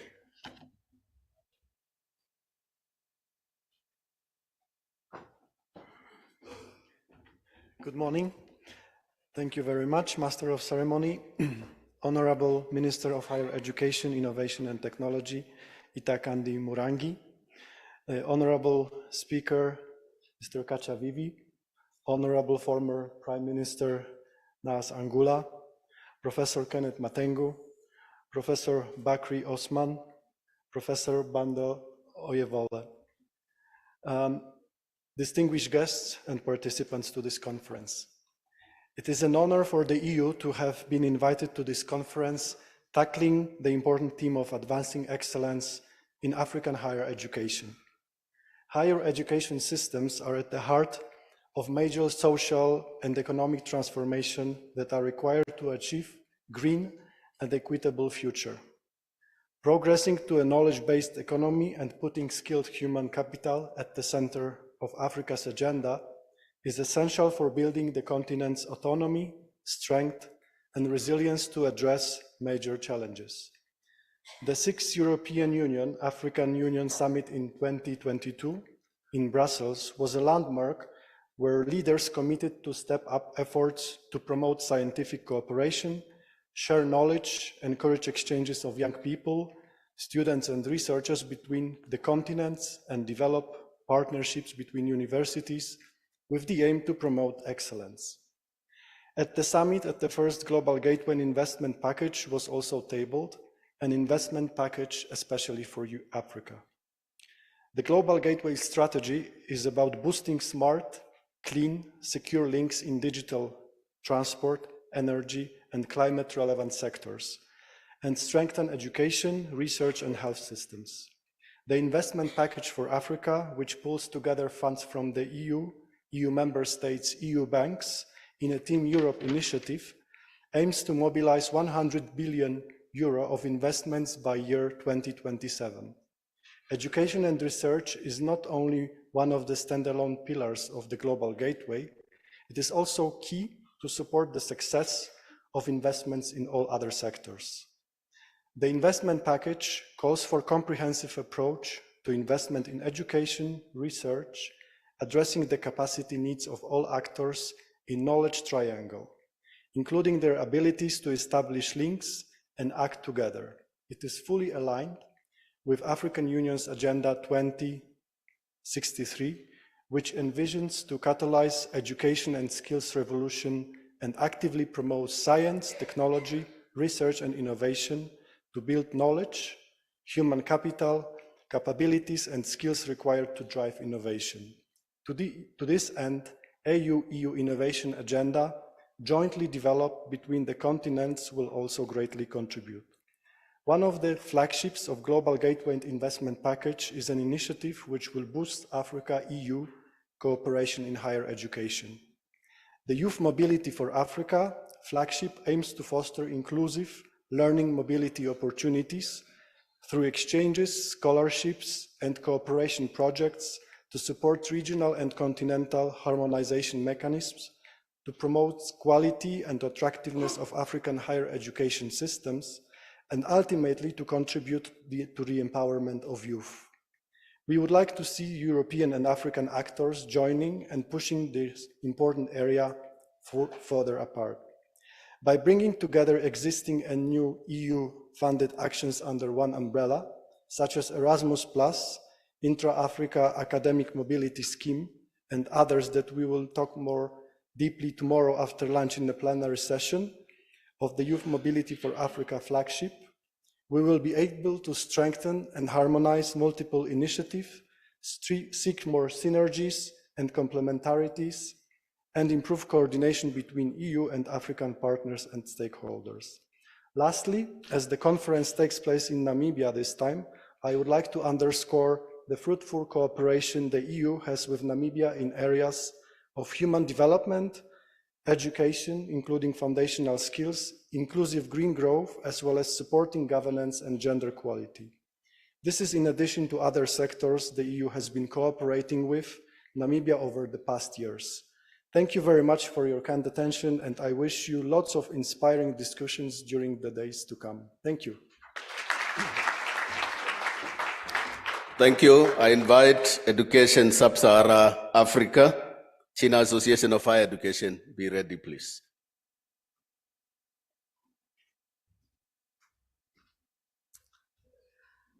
Good morning. Thank you to the Honourable Ministers and our hosts, AAU and the University of Namibia, for inviting us to be here at this conference and to give this goodwill message. We at Education Sub-Saharan Africa, or ESSA, have been delighted to partner with AAU now for over 6 years. And at ESSA, we are all about connecting evidence and data on education from Africa with people who have the power to make a difference. People like you here in this room today. And so it's been a privilege for us to work with AAU, an organisation that is demonstrating such leadership in improving data collection and use with universities across the continent. I want to highlight just a couple of the partnerships that we've worked on with AAU. For 5 years now, we have partnered with the Population Reference Bureau to reveal the scale of challenges faced in faculty recruitment and retention by universities across Africa. ESSA, AAU, Population Reference Bureau, we first undertook this work in Ghana in collaboration with the University of Ghana, and we have then taken that work to the East African community and have been working in partnership there with the Inter-University Council of East Africa.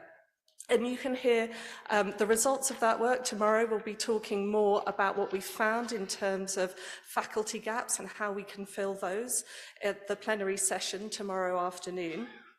But AAU and ESSA, we're not just about understanding the problem, understanding the scale of the challenge. We're also about solutions. And so we have partnered with AAU to establish the African Jobs Board platform. So the platform, africa.edujobs.com, is now operated by AAU. Please go there to connect academics with job opportunities across the continent. But we wouldn't be able to be connecting all of this great evidence, all of this great data, without the underlying work that is done by academics, by education researchers in Africa. And that is why at ESSA, we have a really big focus on strengthening the field of education research within Africa. And so I'd like to invite delegates to an important session we'll be running on Thursday afternoon. That's parallel session 3A, where we will be launching a consultation on how to strengthen the field of education research in Africa. We invite you all to contribute to a vision of how the field of education research could be in 10 years' time if it had the right investment, the right support, and the right partnerships. So again, I want to thank AAU for providing such an important platform, along with the University of Namibia, for education leaders to come together. The collective brain power in this room today is phenomenal. I hope you can all feel it. And I'm very excited for the challenges that we will tackle together over the coming days. Thank you. Thank you, China Association of Higher Education. If there's anyone who is not present, please let me know before time.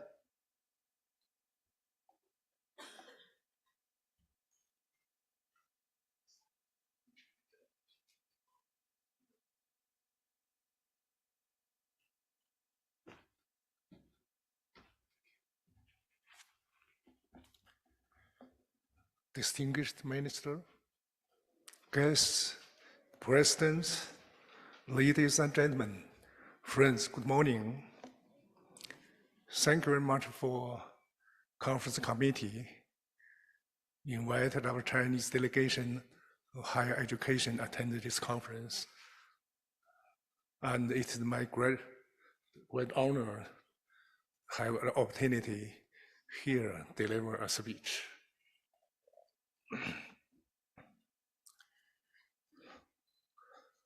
On behalf of Chinese Association of Higher Education, I would like to express my warm congratulations on this forum and my sincere gratitude to all of you.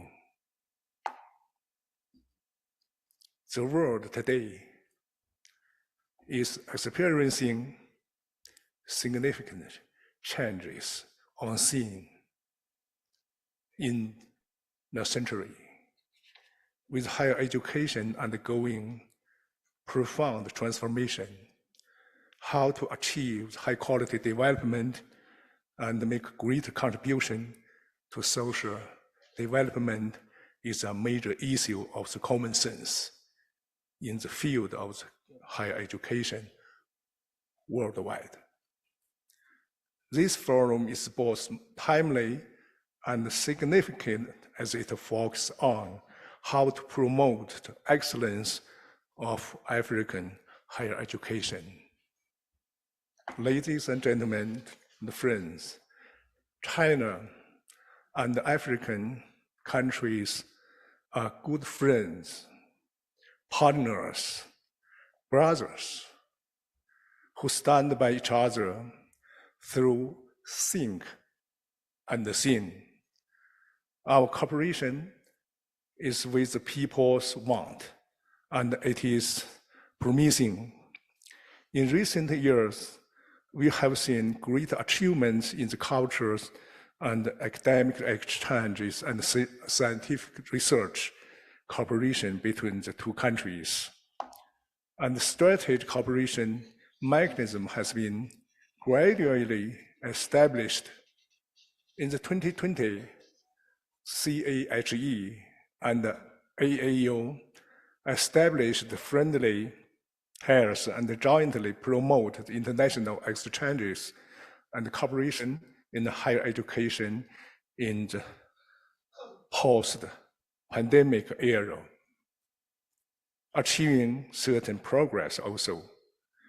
In the 2022, two sides signed a MOU formally establishing a cooperative relationship and agree to hold an annual conference of the China-African Consortium of University Exchange Mechanism at this forum, providing a platform for exchanges and mutual development and contributing wisdom and strength to the higher education development. We sincerely hope the work with the African universities to build unimpeded communication channels between our two countries, teachers and students, create more down-to-earth and appealing the projects, expand cultural exchanges, and promote the workshops and seminars, teacher and student exchange, and entrepreneurship and employment, as so to help young people thrive and let the tree of our friendship grow even bigger. On July 30th and 31st of this year, CAHE will host a Global University Leaders Forum with the theme of the changing times and university mission. In Beijing, we sincerely invite all of you to participate in this event and explore the future path of the university development together. Ladies and gentlemen, friends, there is an old Chinese saying, when brothers are of one mind, they have strength to cut through metals.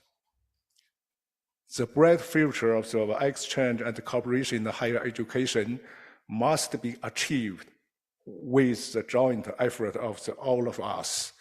Let us work together to build a closer China-Africa community with a shared future.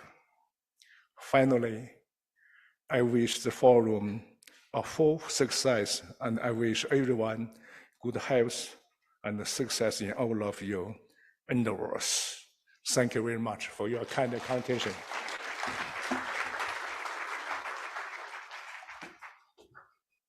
Minister of Higher Education of the Gambia. Appear not here. Latin American, Caribbean Higher Education.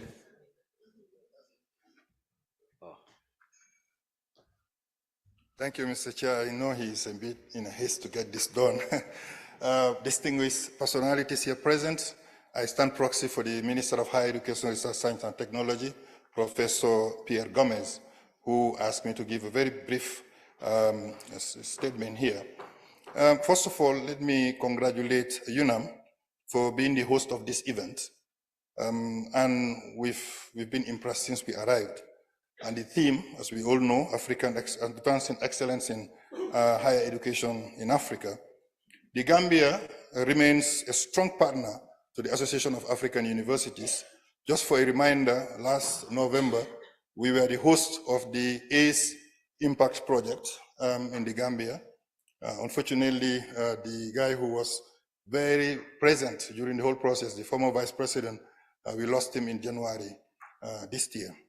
But the minister is conveying his deepest appreciation, really, to the project and also to the advancement of higher education as it continues to work. I think the few message that we will share here without prolonging this event is to see that as we continue on this theme, certain issues need to really be put into perspective. Most importantly, the issue of higher education financing. Certainly when my distinguished colleague from Namibia spoke and made a presentation, I think it kind of summarized most of what we will have to be debating about here. Financing is one key factor. The second thing is the development of research in particular and publication for professors in the continent. Basically, that has been also a challenge for many African universities. And the harmonization of programs to be able to allow the promotion of student mobility within the continent is also one key factor. There are certain universities that find it very hard to get themselves recognized within other countries. So I think these are issues that should also be put on the perspective. And most importantly also to strengthen inter-university cooperation in the South, meaning the South-South cooperation, especially in the areas of staff mobility. I think it's important also that African professors move from universities to other universities in Africa to gather experience, to strengthen their knowledge and their understanding of the African continent. And certainly that could be a platform also to find lasting solutions to most of the key problems that we face. To conclude here, I would like to urge the AAU to further strengthen the connection among African universities. They have been doing it, and we have to really commend our colleague, Professor Oyewale, and also under the mentorship of the council for the work that has been done and they are doing so far. We want to thank all the partners who are making these gatherings possible, and we express also profound gratitude to the government of Namibia for providing all the support that is needed for this conference. Thank you very much.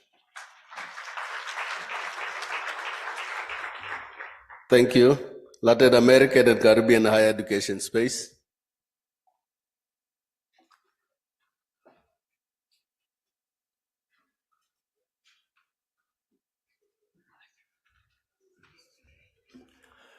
Honorable Minister, distinguished authorities and participants, good morning.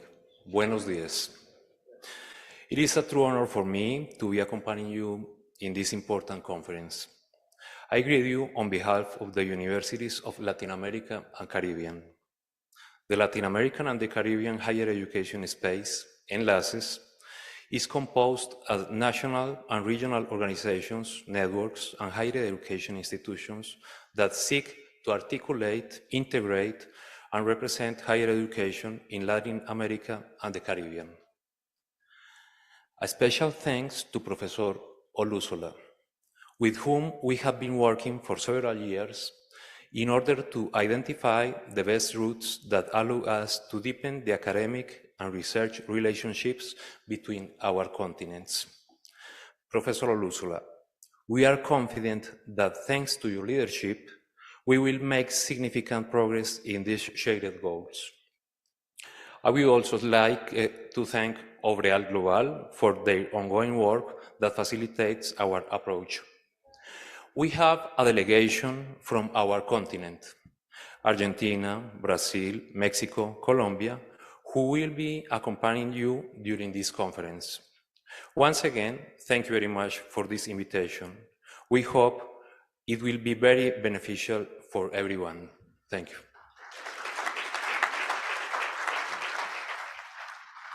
Thank you. International Union of Food Science and Technology.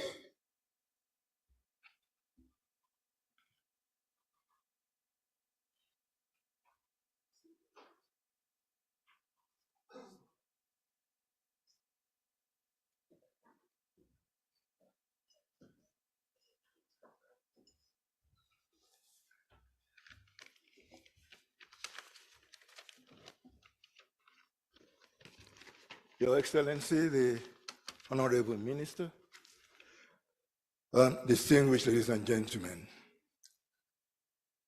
I'm delighted to give this goodwill message in my capacity as the President of the International Academy of Food Science and Technology, IAFOST, and board member of the International Union of Food Science and Technology, IUFOST, with headquarters in Ontario, Canada. I must thank Professor Oyewole for the partnership that we have established with Association of African Universities. Established in 1970, IUFOST is the global voice of food science and technology and the sole recognized representative of the discipline elected into the International Science Council, ISC. It is a non-profit federation of national and regional food science organizations with over 300,000 members representing over 100 nations. IUFOST aims to strengthen food science and technology's role in helping secure the world's food supply and eliminate world hunger by delivering programs targeted to these needs. Food insecurity, poverty, poor nutrition and health are among the leading developmental challenges of Africa captured in the Sustainable Development Goals.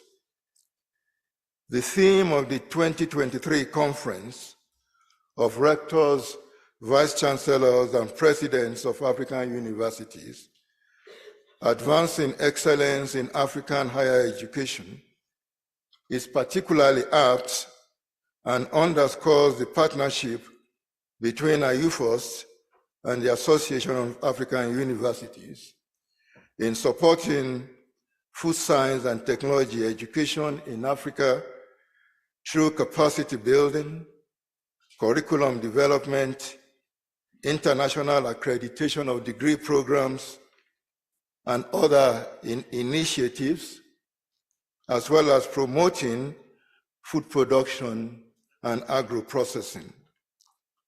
To start with, in the next 5 years, AAU and IUFOST will be addressing food security and food safety challenges in Africa and the SDGs through actions targeted at reducing post-harvest food losses and food waste, mitigating environmental effects through innovation and new technologies, expanding knowledge of traditional foods and processes and their health aspects, educating consumers on food choices and new alternatives for healthy diets for all, especially combating undernutrition, amongst other initiatives. We congratulate the Association of African Universities, the University of Namibia, and look forward to a most successful conference. I want to invite you to our special session on Thursday afternoon. Thank you very much for your kind attention. Thank you. I invite Obriel Global.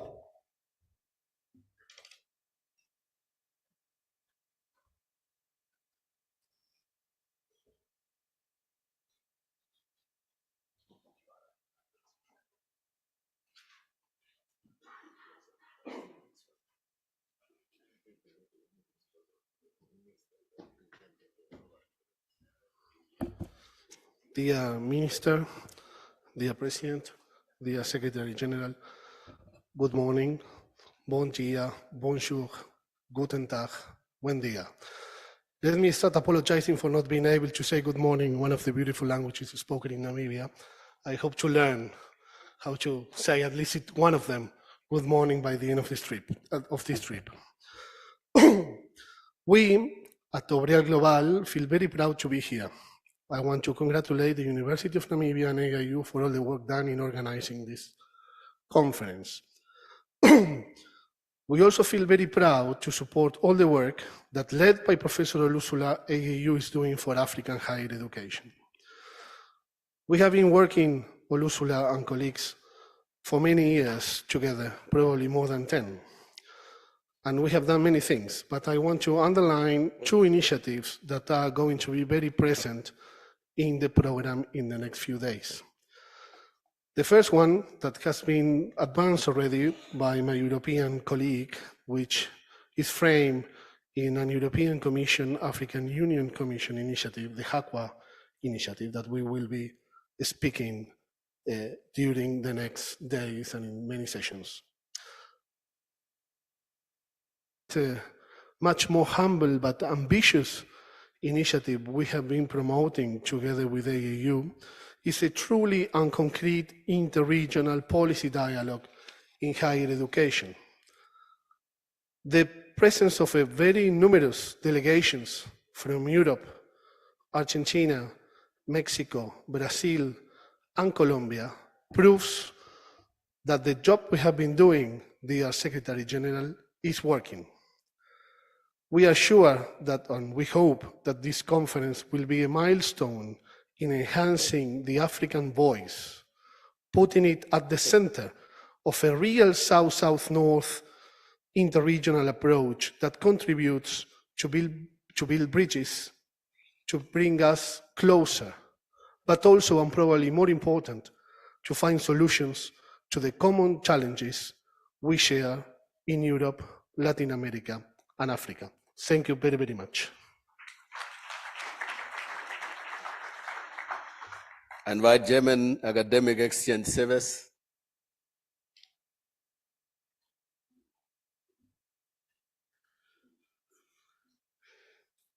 UNESCO.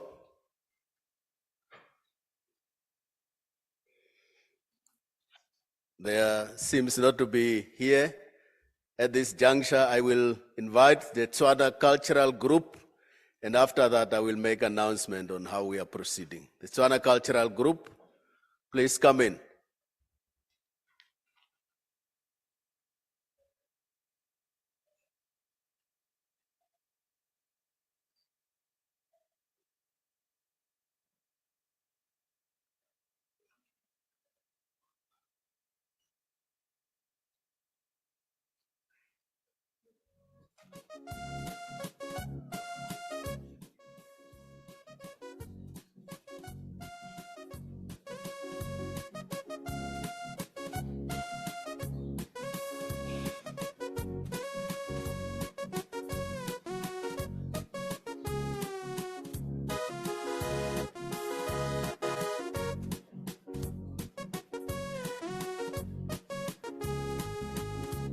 And we'll invite you for 2 items, please.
Thank you very much.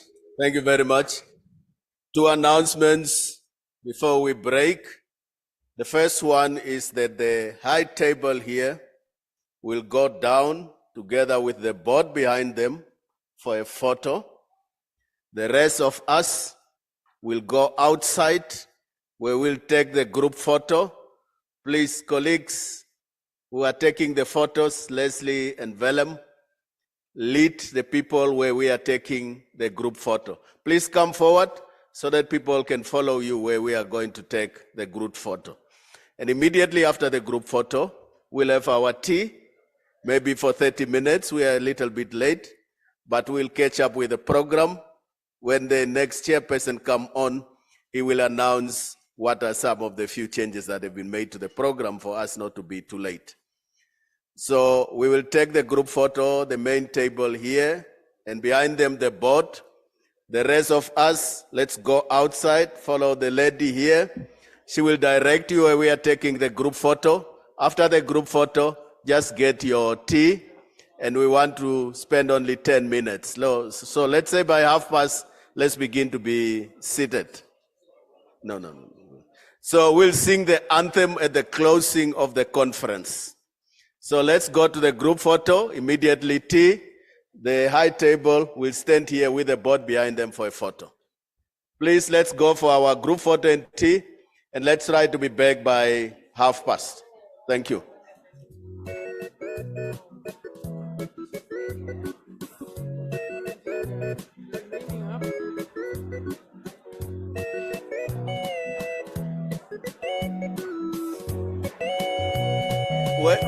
Where do you want the photo?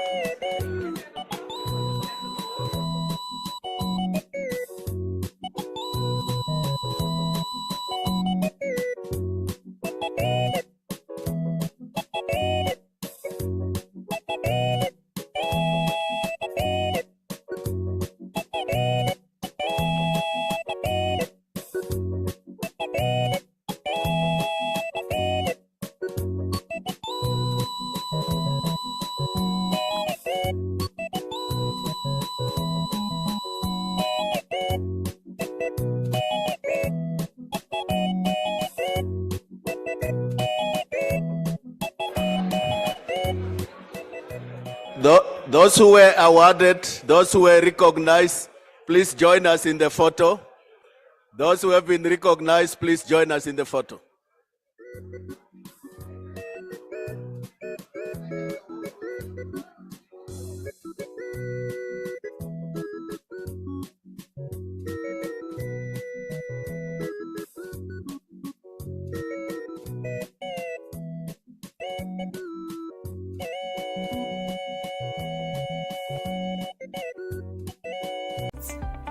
Si vous recherchez un emploi dans l'enseignement supérieur sur le continent, visitez notre portail dédié www.africa.edujobs.com.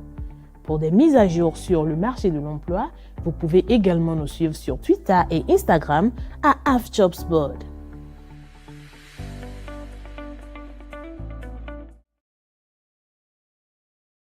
A job in higher education institution on the African continent? There is no need to go looking. The Africa Education Jobs Board will deliver available jobs to you via our platform. To start your search, visit our website. On our website, you will find variety of job postings classified by the sectors and professions they belong to. There are sections devoted to variety of career-related materials, as well as information on African countries. All information you require based on the job description and requirements are accessible on the site. If you are looking for a job in higher education on the continent, use our dedicated portal www.africa.edujobs.com. For job market updates, you can follow us on Twitter and Instagram at AFJobsBoard. Are you a university, college, high school, private organization, NGO, individual professor, instructor or facilitator seeking to take advantage of the numerous benefits of online education? Look no further. the AAU eLearn Africa LMS is a great opportunity to begin your journey to online course development and creation for teaching, learning, and training purposes. AAU eLearn Africa LMS, which is a partnership between the Association of African Universities and eLearn Africa, has made available ease to use online learning tools to all stakeholders within the educational ecosystem of the African continent. This is to enhance teaching and learning in the bid to expand online learning opportunities for students in Africa. The online platform is open and available for free to all stakeholders and facilitates virtual access to classes without needing the other tools such as Zoom, Microsoft Teams, among others. For more information, visit www.elearnafricalms.com or contact us via aauLMS@aau.org or estherm@elearnafrica.com. Follow us on LinkedIn, Twitter, and Facebook at AAU eLearn Africa LMS.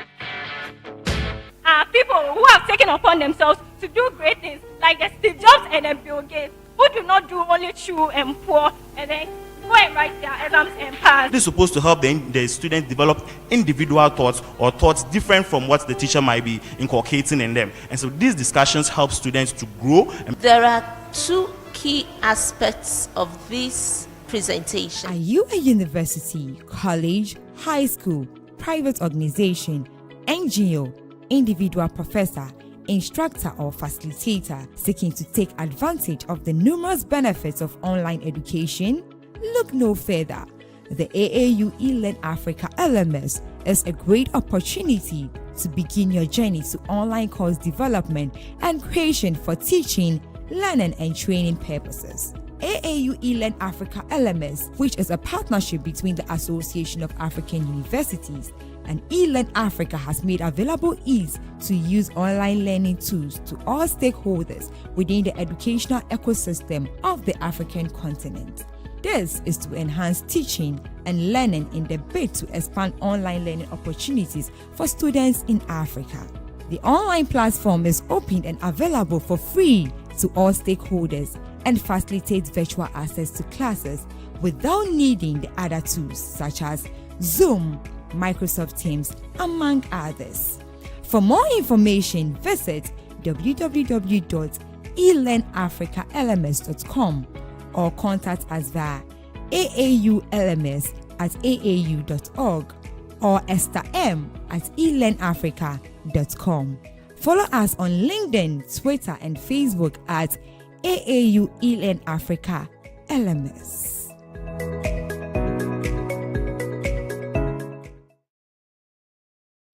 Les micro-projets financés sont entre autres le projet Impression 3D pour l'éducation, I3DE en sigle.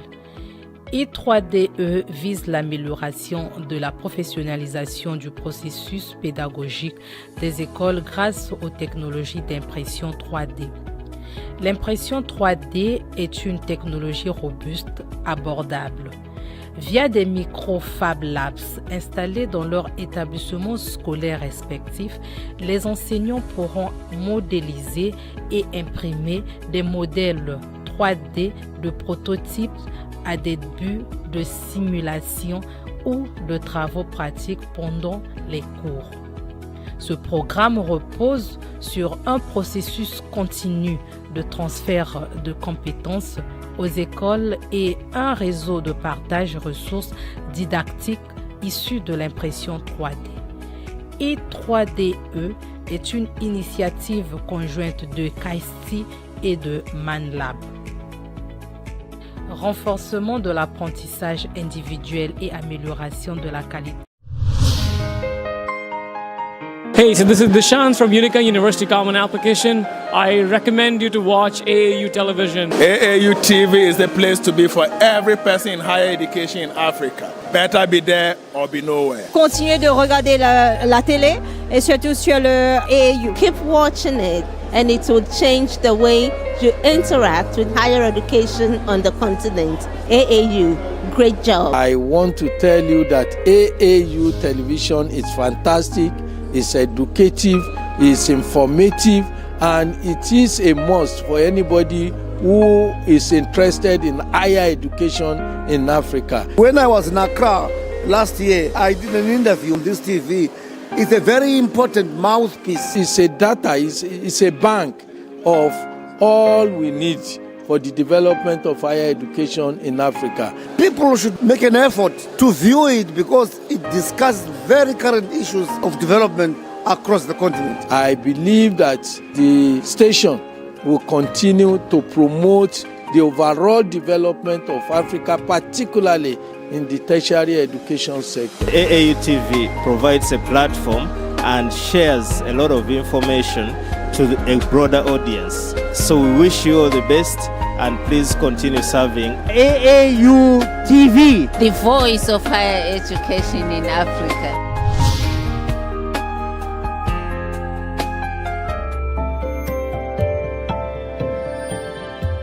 My research seeks to address the problem of micronutrients malnutrition, hidden hunger, iron and zinc deficiency in parts of the sub-Saharan African here. I have 1,430 sorghum germplasms that I am working with.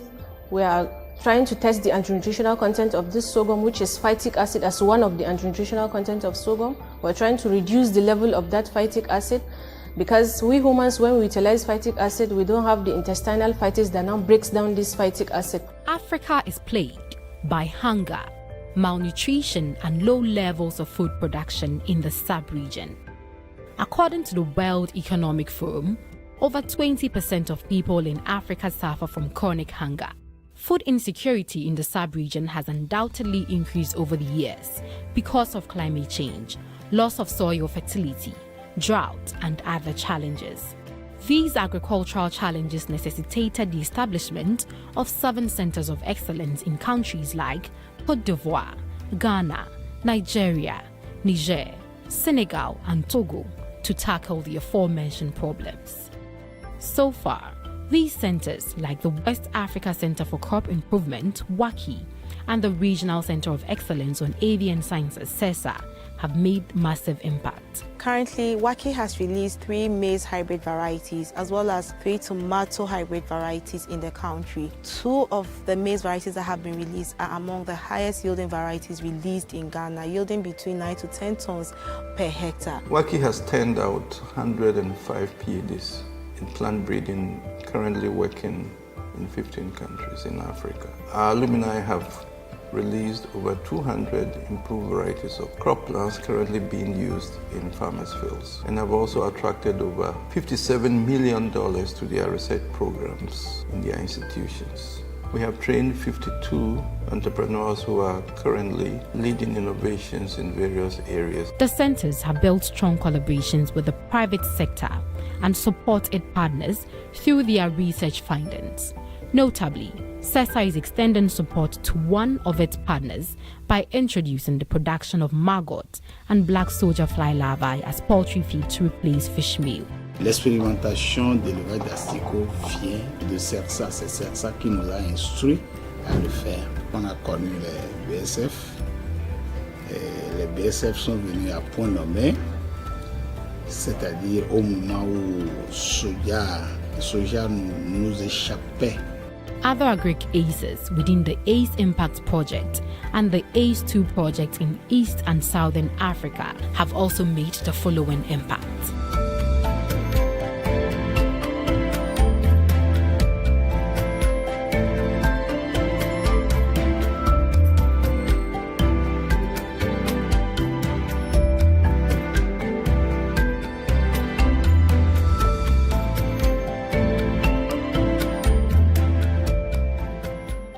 These centers work collaboratively with 2 thematic networks, namely Food for West Africa and the West African Food Safety Network.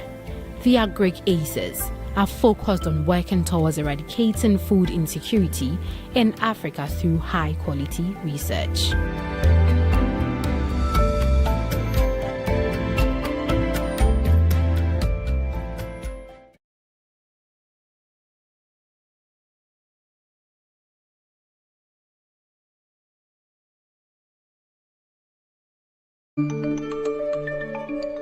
For decades, Africa has been battling diseases such as malaria, HIV/AIDS, Ebola, tuberculosis, cholera, dengue fever, and others which have claimed millions of lives, including those of young children.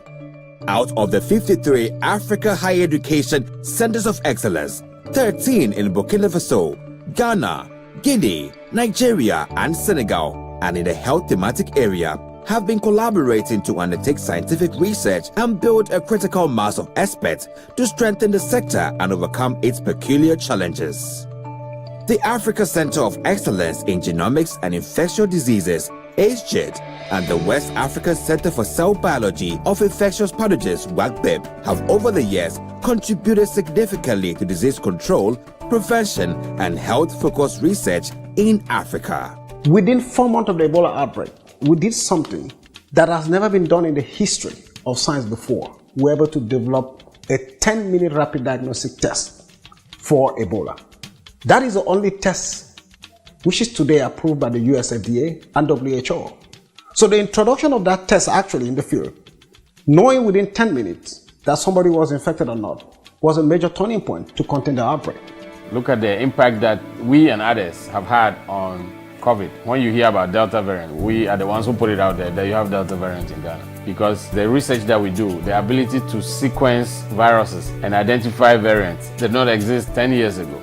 We are now able to do these things because we built a capacity for it, because we had ACE programs that allowed us to buy expensive equipment and train people to be able to do this type of high quality research and compete. Other centers have also registered tremendous impact under the project.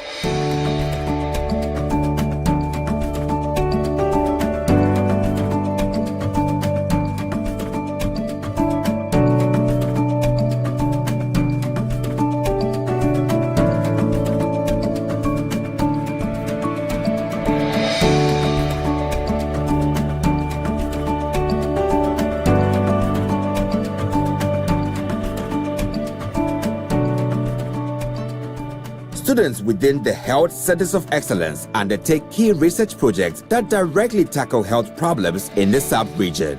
A shining example is research being undertaken by a student with a focus on the treatment of burns using locally available and less expensive products. Je mène des travaux de recherche autour de la formulation d'une crème à base de miel et de beurre de karité associée à des extraits de plantes qui sont reconnus par les tradithérapeutes comme ayant des propriétés cicatrisantes sur les plaies et les brûlures.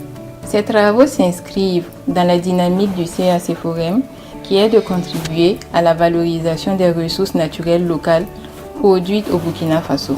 This innovative research, which has been successfully patented, is critical in a country like Burkina Faso, where about 13.7% of children under the age of 5 are admitted to hospitals for burns. To foster closer collaboration and reap optimum benefits, including pulling resources together to achieve a common goal, 2 health networks, namely WANIDA and REMCHAN, have been established. Together, all 13 health thematic centers are working to strengthen Africa's health systems through key research and interventions in line with fostering world-class research excellence and providing life-saving information on disease prevention, control, and treatments.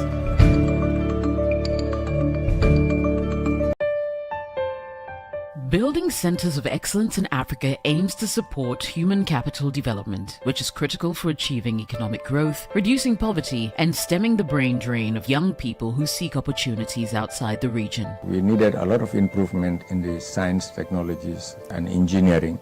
And with the ACE, we are able to at least take the first step towards the achievement of that by upgrading an institution like GTTI, the Gambia Technical Training Institute, to a University of Applied Science and Engineering and Technology. Many of our universities have not been able to carry out research that are relevant to the needs of the industry. Researchers in many African universities have not been finding it easy to network each other, and many of them find it difficult to get funding for their research work.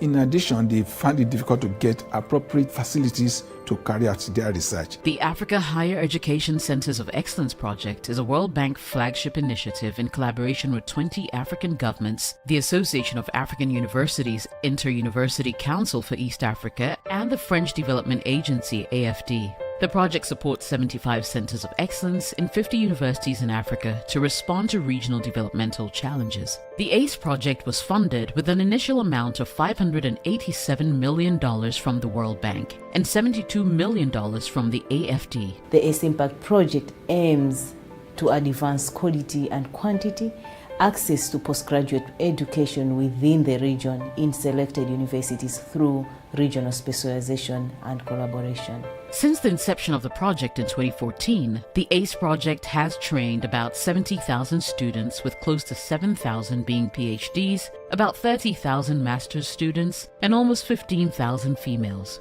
Of the total enrollment, above 20,000 are regional students and almost 40,000 are professional short course students. Over 12,000 students have benefited from practical internships. Close to 10,000 research articles published in international and peer-reviewed journals. Almost $200 million externally generated. Nous avons la possibilité de travailler avec des chercheurs un peu partout dans le monde, du Canada, du Sénégal, de la France.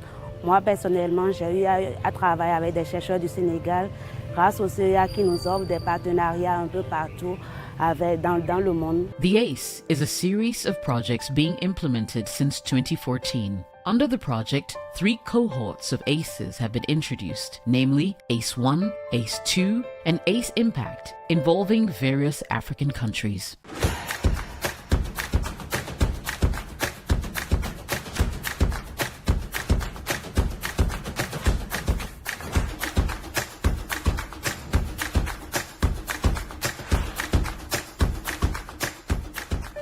The project is supporting Nigeria's National Research and Education Network in the digitization of Nigerian higher education institutions. We are happy that the government has learned from the experience we have with the World Bank supported Centers of Excellence, and the government is now facilitating the establishment of other Centers of Excellence within the Nigerian universities.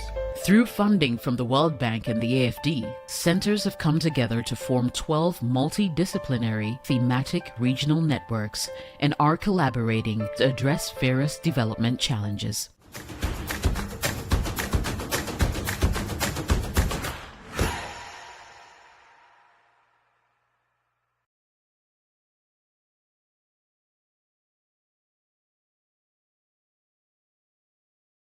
Are you a university, college, high school, private organization, NGO, individual professor, instructor or facilitator seeking to take advantage of the numerous benefits of online education?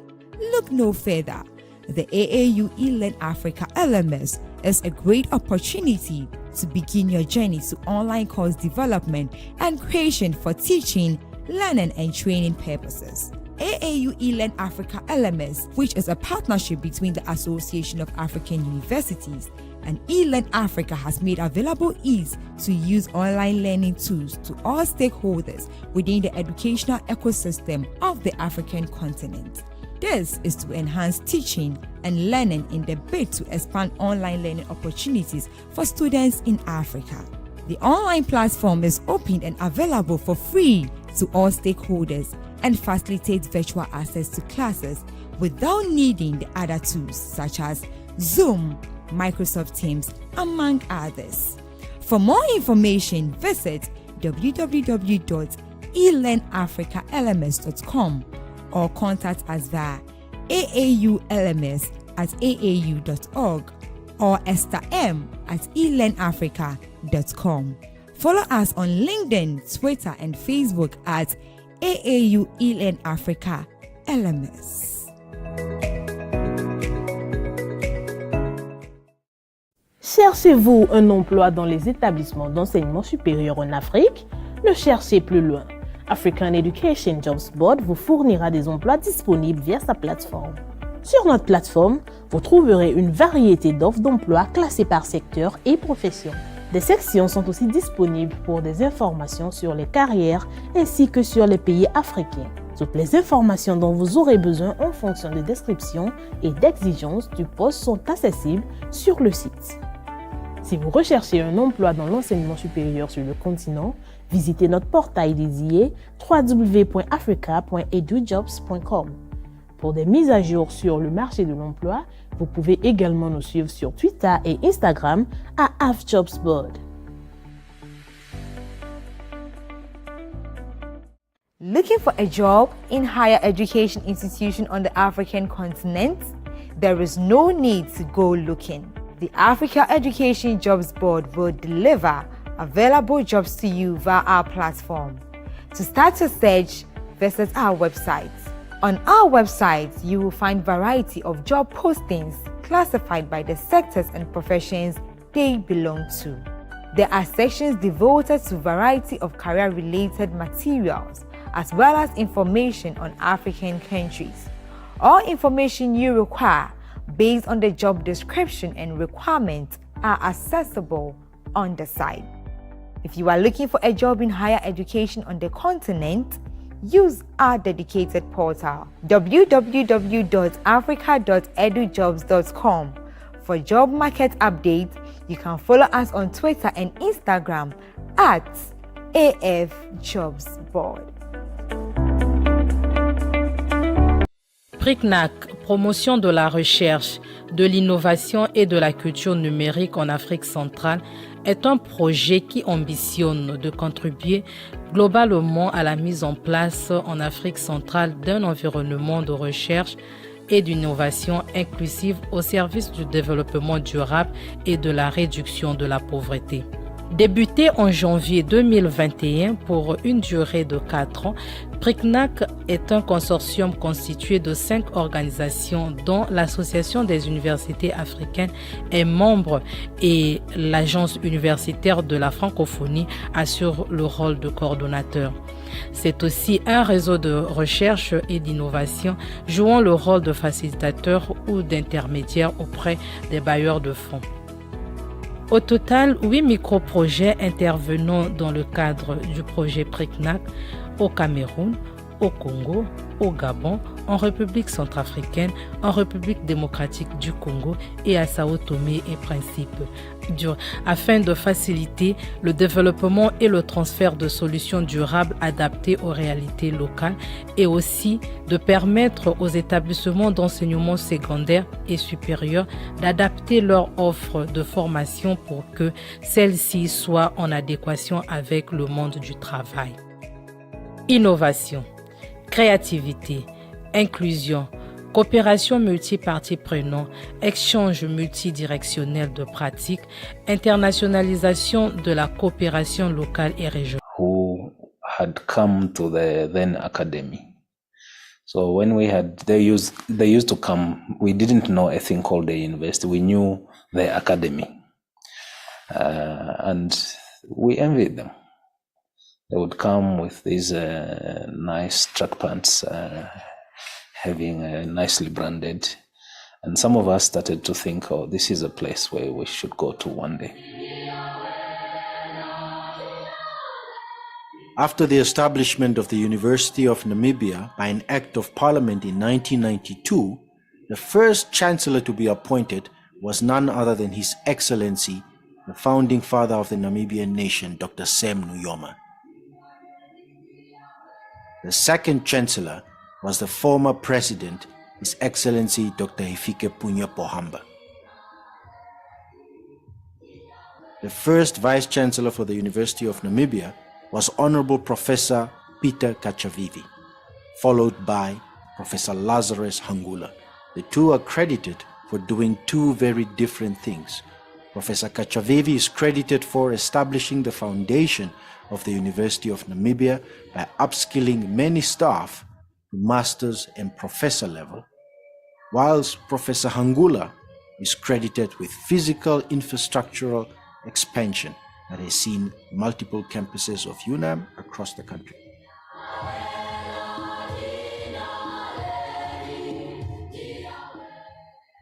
One of the first major expansions for the University of Namibia was when it acquired the former agricultural colleges, one in Windhoek, known as the New Dam campus, and the other one, the Ogongo, in northern Namibia.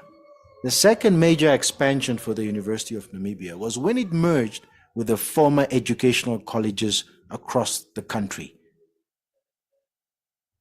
At its inception, UNAM was only one campus, the main campus.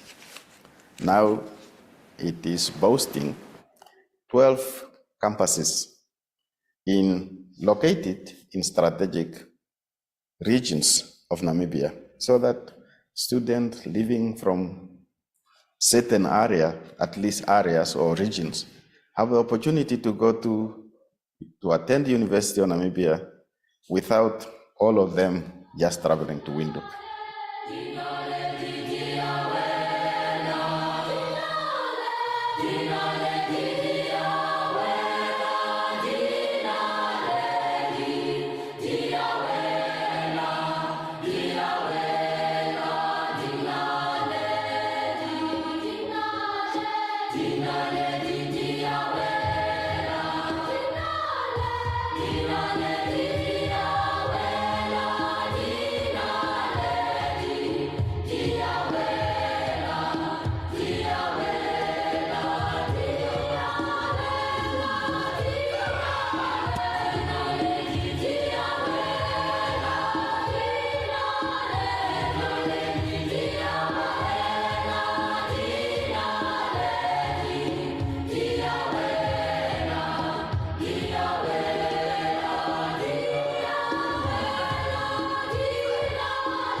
Vic Johnson, in his book Goal Setting 13 Secrets of World-Class Achievers, said that to achieve big goals requires you to become a bigger person, and you must develop new habits, attitudes, skills, and abilities. Welcome to Impact Stories, which is dedicated to celebrating academic mentors. This program is running on AAU TV. As you apply to the university, you are not admitted. It is not the end of the world, and it's not a reason to walk away. It is the reason to, first of all, do an introspection and come to a conclusion that you probably did something wrong. What were your career ambitions as you were going through school? I said I wanted to be a lawyer. So this black connotation has a negative impact outside. But when you meet somebody like Dr. Mensah, you realize that the world is our oyster and there's so much we can do as Africans. But it's true, they say that if you want to just achieve any goal, it's about you deciding and you believing in yourself, you can do it. Keep watching Impact Stories on AAU TV. Be inspired with our academic mentors. Have a nice day.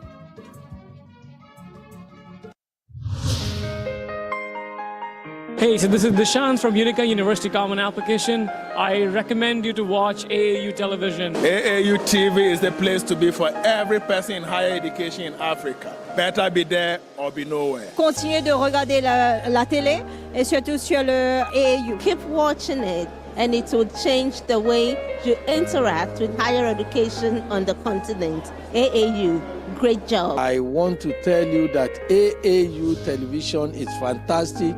It's educative, it's informative, and it is a must for anybody who is interested in higher education in Africa. When I was in Accra last year, I did an interview on this TV.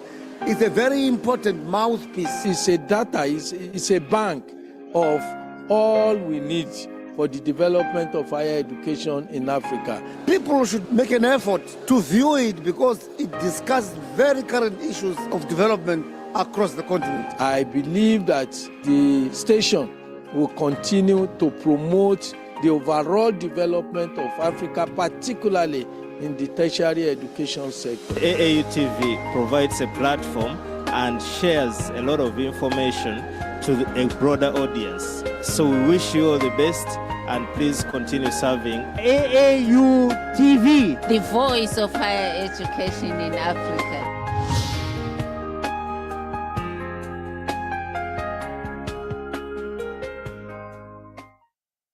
I'm here with the Association of African Universities Television, AUTV. I just want to say that without the media, you won't know what's going on in the world. Even with the media, you sometimes don't know what's going on in the world. So you need to tune in to the reliable sources who are really on the front lines, who can give you the information you need and give you facts, not conjecture, give you real news, not fake news. And this is the place to find it, AUTV. The voice of higher education in Africa. My research seeks to address the problem of micronutrients malnutrition, hidden hunger, iron and zinc deficiency in parts of the sub-Saharan African here. I have 1,430 sorghum germplasms that I am working with. We are trying to test the anti-nutritional content of this sorghum, which is phytic acid, as one of the anti-nutritional content of sorghum. We're trying to reduce.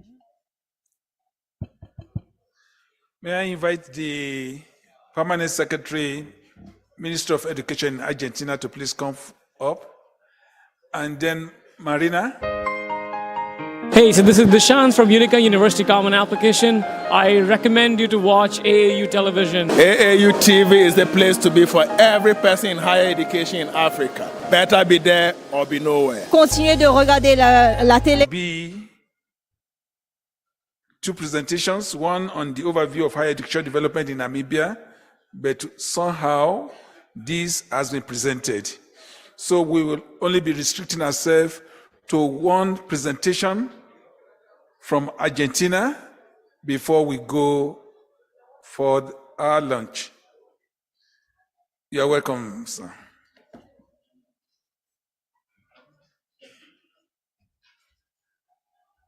We need another mic to support the interpreter.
Nico? Can I get Nico from Opera Global?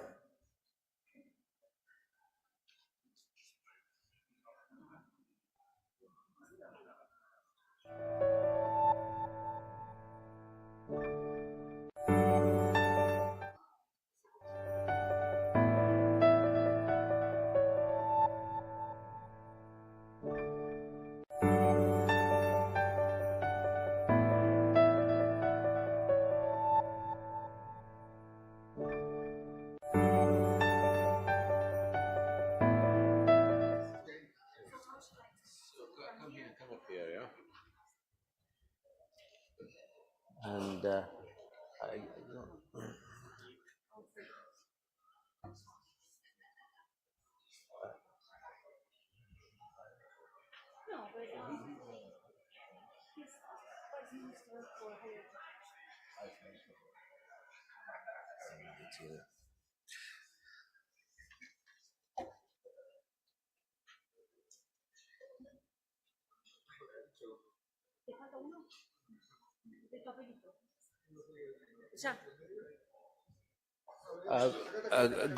Good afternoon, ladies and gentlemen, and welcome to our plenary session. I welcome my rapporteurs, Ms. Irene Duffy Adai and Professor Colin Sabao. And some of these presentations have been delivered already, so our main presentation here will be by the Vice Minister of Education of Argentina, the Honorable Jamie Percy, how do I pronounce? Oscar Alpa. Thank you very much. Thank you for coming, and the podium is yours, please. Yeah.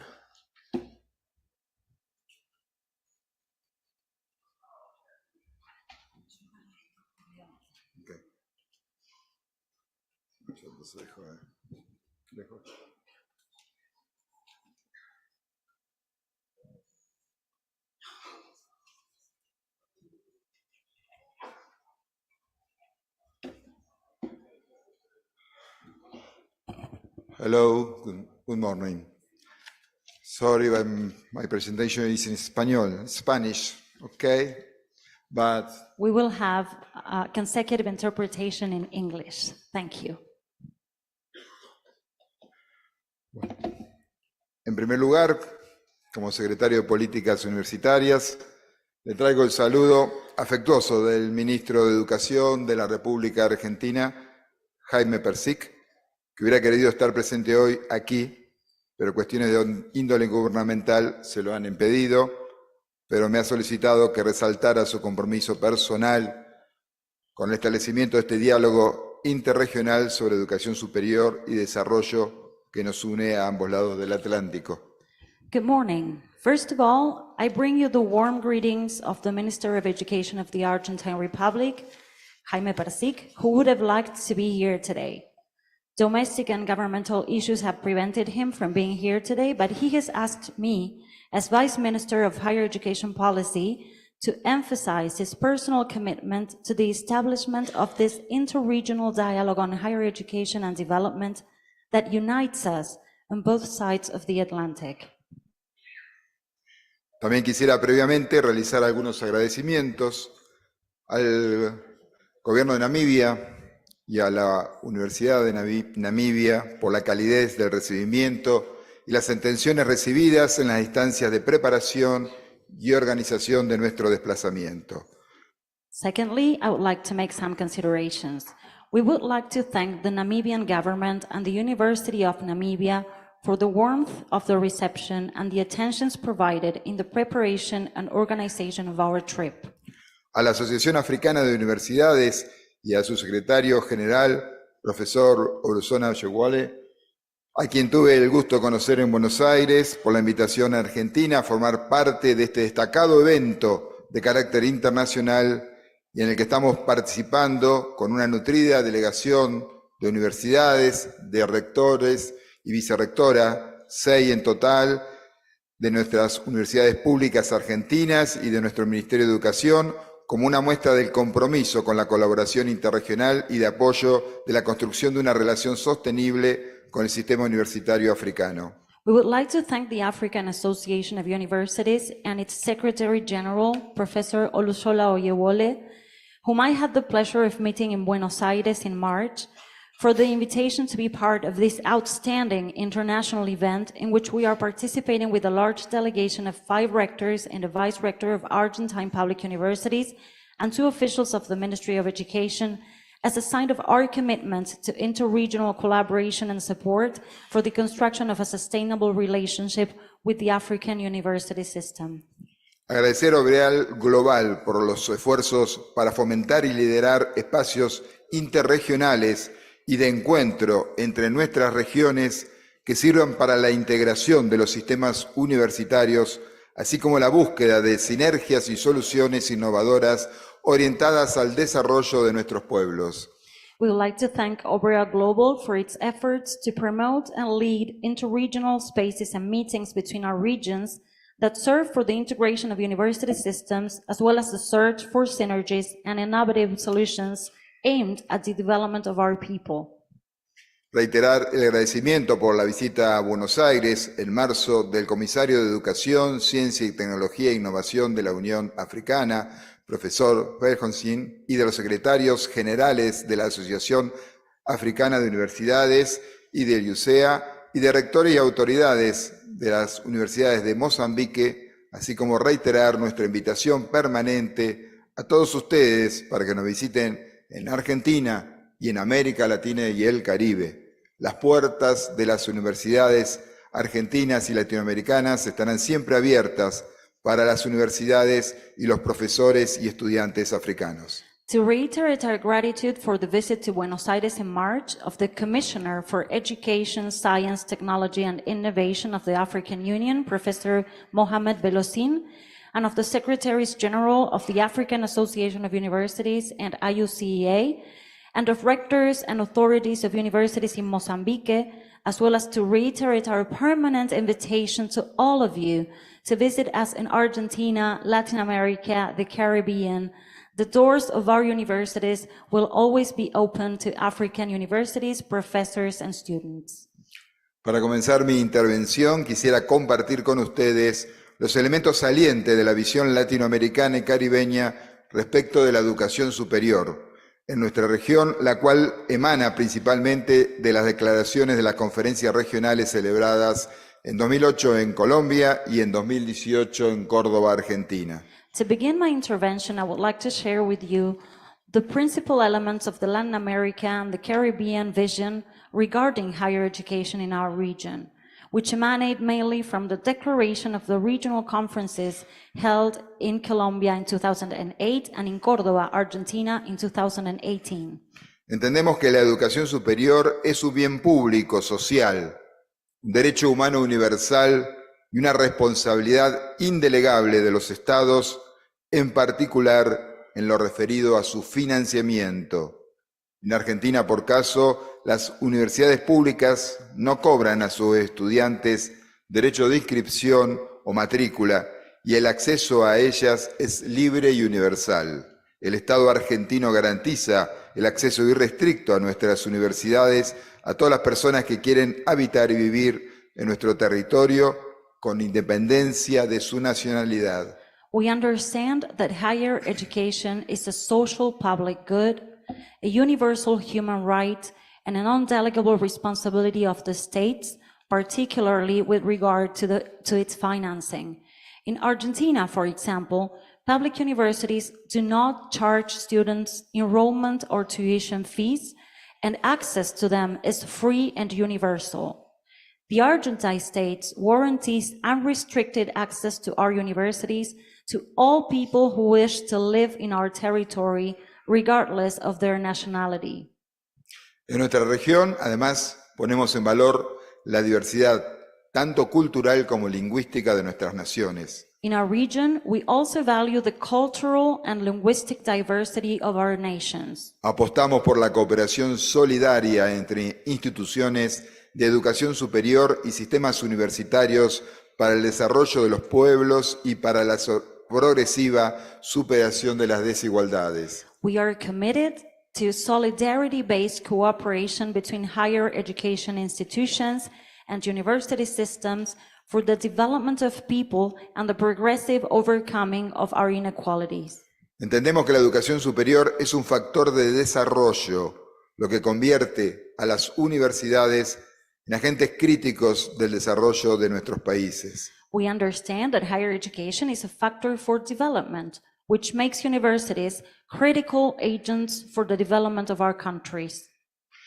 Defendemos un concepto de calidad ligada, íntima e intrínsecamente a las nociones de pertinencia e inclusión. We defend a concept of quality that is intimately and intrinsically linked to the notions of relevance and inclusion. Manifestamos la estrecha vinculación que existe entre las estrategias de internacionalización que despliegan los sistemas universitarios y la integración regional. We point out the close link between the internationalization strategies deployed by university systems and regional integration. En 1918, en la Universidad Nacional de Córdoba, la más antigua de nuestro país, fundada en 1613, cuyo rector actual se encuentra con nosotros aquí, la juventud universitaria inició un movimiento por la democratización de la universidad, conocida como la Reforma Universitaria, cuya influencia se extendió rápidamente a todas las universidades argentinas y a todo el continente latinoamericano. In 1918, at the National University of Córdoba, the oldest in our country, founded in 1613, and whose current rector is present here today, the university youth started a movement for the democratization of the university known as the University Reform, whose influence quickly spread to all Argentine universities and to the entire Latin American continent. Las reivindicaciones de aquellos jóvenes reformistas giraban en torno a la renovación profunda de las estructuras y objetivos de las universidades, la autonomía universitaria, la implementación de nuevas metodologías de estudio y enseñanza incluida, la libertad de cátedra, el razonamiento científico frente al dogmatismo religioso, la libre expresión del pensamiento, el compromiso con la realidad social y la participación del claustro estudiantil en el gobierno universitario. The demands of those young people, of those young reformers, revolved around the profound renovation of the structures and objectives of the universities, university autonomy, the implementation of new learning and teaching methodologies, including academic freedom, scientific reasoning as opposed to religious dogmatism, free expression of thought, commitment to social reality, and the participation of the student body in university government. Los colegas brasileros, colombianos, mexicanos y argentinos presentes hoy aquí en esta magnífica conferencia continental somos hijos de aquel movimiento reformista. The colleagues present here that come from Brazil, Mexico, Colombia, and Argentina are children of those values and reforms that we want to share with all of you today. Nuestro país, además, hace más de 70 años, por el compromiso político de nuestro gobierno, definió la gratuidad del sistema, con la exclusión del arancelamiento de las universidades, valores que seguimos defendiendo día a día en este momento de tiempos electorales. Sumamos a ello una característica también de nuestro país, determinada legalmente hace 8 años en nuestra legislación, el ingreso irrestricto al sistema. In addition, in Argentina, more than 70 years ago, due to the political commitment of our government, our country defined the gratuity of the system with the exclusion of tuition fees in universities. These are values that we continue to defend day by day, despite discussions that exist in these electoral times. We also add to this a characteristic of our country, legally determined 8 years ago in our legislation, the unrestricted access to the system of higher education. Estos valores y definiciones de nuestro sistema argentino universitario que recién definí son los sueños que nos animan y que queremos compartir con ustedes, nuestros colegas africanos. These values and definitions of our Argentine university system that I have just defined are the dreams that encourage us in our region and that we want to share with you, our African colleagues. Let me say this again. In Latin America, higher education is a public good, a universal human right, a responsibility of the state governed by student and teacher, of universal access and free of academic fees. Entre los días 28 y 31 de marzo de este año, Argentina fue anfitriona de un nuevo evento internacional histórico coorganizado por el Ministerio de Educación de la República Argentina, la Unión Africana y Obreal. Por primera vez se reunieron representantes de la Unión Africana y la Comunidad de Estados Latinoamericanos y Caribeños CELAC y de los gobiernos que la conforman, con representantes de las asociaciones continentales, regionales y nacionales, de universidades, para dar inicio a un diálogo político sobre el rol de las universidades y los sistemas universitarios en el desarrollo sostenible de nuestras naciones. On March this year, Argentina hosted a historic international event co-organized by the Ministry of Education of Argentina, the African Union Commission, and Overall Global. For the first time, representatives of the African Union and the Community of Latin American and Caribbean States, CELAC, and their governments met with representatives of continental, regional, and national university associations to initiate a political dialogue on the role of universities and university systems in the sustainable development of our nations. En este marco, representantes gubernamentales y universitarios de más de 30 países de África, América Latina y el Caribe debatieron en torno a temas prioritarios para el desarrollo que conforman una agenda de desafíos compartidos que requieren encontrar soluciones comunes en seguridad alimentaria y salud, cambio climático y mitigación de riesgos naturales, investigación conjunta y acceso abierto, educación y desarrollo de competencias para el trabajo, cooperación sur-sur y sur-sur-norte. In this context, government and university representatives from more than 30 countries in Africa, Latin America, and the Caribbean discussed priority development issues that make up an agenda of shared challenges that require common solutions on food safety and health, climate change and natural risk mitigation, joint research and open access to knowledge, education and development of work competencies, South-South and South-South-North cooperation.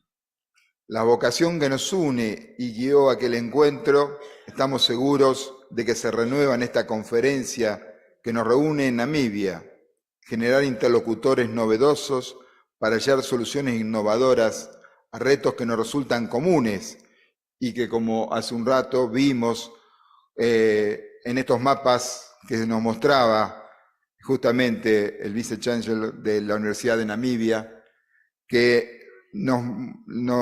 estas soluciones innovadoras a retos, como decía, que nos resultan comunes y que afectan la posibilidad de supervivencia de la especie humana en el marco de los límites ecológicos del planeta que habitamos. We are certain that the vocation that unites us and guided that meeting in March will be renewed at this conference that brings us together in Namibia to generate new dialogues, to find innovative solutions to challenges that are common to us, as the Vice Chancellor of the University of Namibia showed us in the maps during his intervention, and that affect the possibility of survival of the human species within the ecological limits of the planet we inhabit.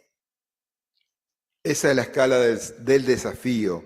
En ambas regiones, e incluso a nivel global, son varias las brújulas que nos indican el camino a seguir, tanto a nivel político como operacional, tales como la Visión 2063, adoptada por la Unión Africana en 2013, la Declaración de Ministros y Ministras de Educación de la CELAC del 2022 y la Agenda 2030 de Objetivos de Desarrollo Sostenibles, adoptada por la Asamblea General de las Naciones Unidas en 2015. This is the scale of our challenge. In both regions, and even at the global level, there are several compasses that point out the way forward, both politically and operationally, such as the Vision 2063 adopted by the African Union in 2013, the CELAC Declaration of Ministers of Education of 2022, and the 2030 Agenda for Sustainable Development Goals adopted by the United Nations General Assembly in 2015. En este sentido, nuestra presencia aquí es claramente propositiva y el resultado de un camino ya iniciado entre nuestras regiones para acompañar y apoyar la implementación de las estrategias continentales y regionales de integración de la educación superior, reivindicar y reforzar el papel de las asociaciones de universidades a nivel continental y a nivel regional como interlocutores válidos para la implementación de políticas regionales de educación superior y manifestar que nuestras universidades son mucho más que centros de enseñanza y aprendizaje. Sobre todo, son agentes activos de desarrollo. In this sense, our presence here is clearly propositional and the result of a path already initiated among our regions to accompany and support the implementation of continental and regional strategies for the integration of higher education. Also, to vindicate and reinforce the role of university associations at the continental and regional levels as critical stakeholders for the implementation of regional higher education policies, and to state that our universities are much more than centers for teaching and learning. They are, above all, active agents of development. Ya hemos comenzado a trabajar en ello muy concretamente a través del memorándum de entendimiento firmado entre el Ministerio de Educación argentino y la Unión Africana el pasado 30 de marzo en Buenos Aires. Seguiremos trabajando en el futuro en el marco del Año de Educación que la Unión Africana celebrará a lo largo del todo el 2024. We have already started working on this very concretely through the Memorandum of Understanding signed between the Argentine Ministry of Education and the African Union Commission last March in Buenos Aires. We will continue to work in the future within the framework of the Year of Education that the African Union Commission will celebrate throughout 2024. También en el marco del mencionado encuentro del mes de marzo pasado, el Consejo Interuniversitario Nacional, que agrupa a las universidades públicas de Argentina, ha suscrito un acuerdo de cooperación con la Asociación Africana de Universidades. Justamente nos están acompañando el presidente del SIN dentro de la delegación de rectores, como también el presidente de la Comisión de Asuntos Internacionales, para poder avanzar en lineamientos programáticos concretos. Also, within the framework of the aforementioned meeting last March, the National Intercouncil of Universities, which brings together Argentina's public universities, signed a cooperation agreement with the African Association of Universities. The rectors in charge of the presidency of the Council and of its International Affairs Commissions are present here today with the Argentine delegation precisely to advance in concrete programmatic guidelines. Es por todo esto que desde el Ministerio de Educación de la República Argentina trabajaremos junto con la Unión Africana y al rector de la Pan African University en un programa de acción concreto de cursos internacionales de posgrados y becas para que estudiantes y profesores africanos puedan formarse en nuestras universidades y visitar nuestro país y nuestra región y, por supuesto, a disposición para que nuestros docentes y estudiantes visiten el África.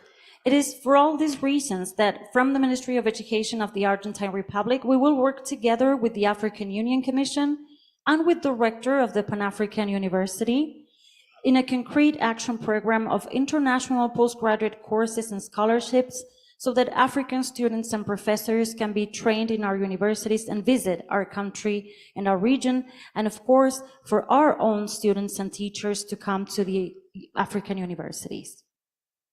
Quisiera invitar a todos a avanzar lo más concretamente posible en fomentar la colaboración entre nuestras regiones y hacer realidad la cooperación sur-sur durante los días que siguen y en los años por venir.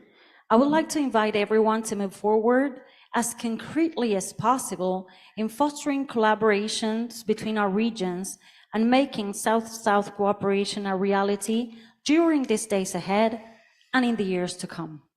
Muchas gracias. Thank you very much.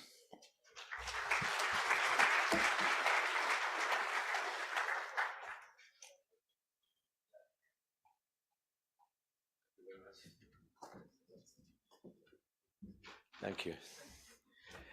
Thank you very much, Mr. Minister, for this very, very informative presentation.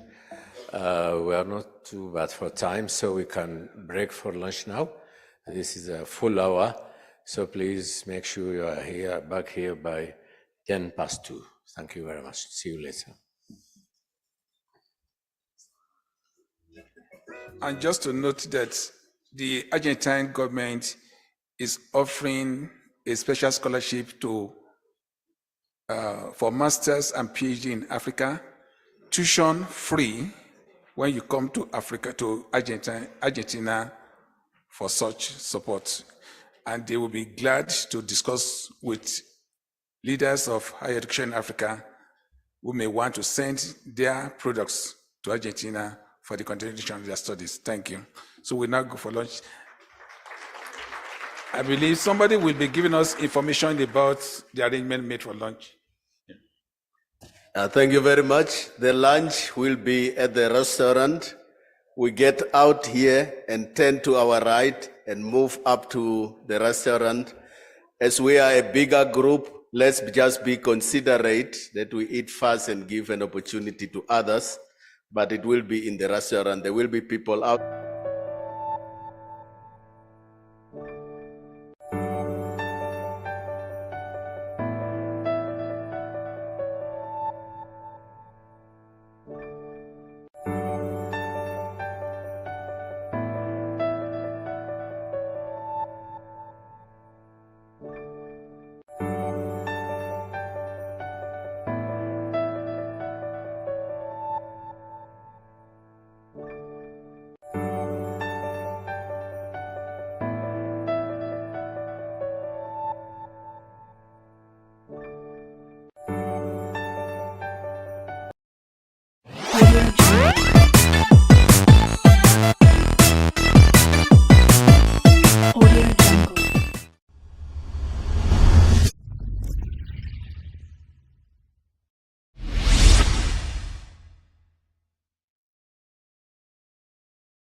This video has been made possible by Wondrium.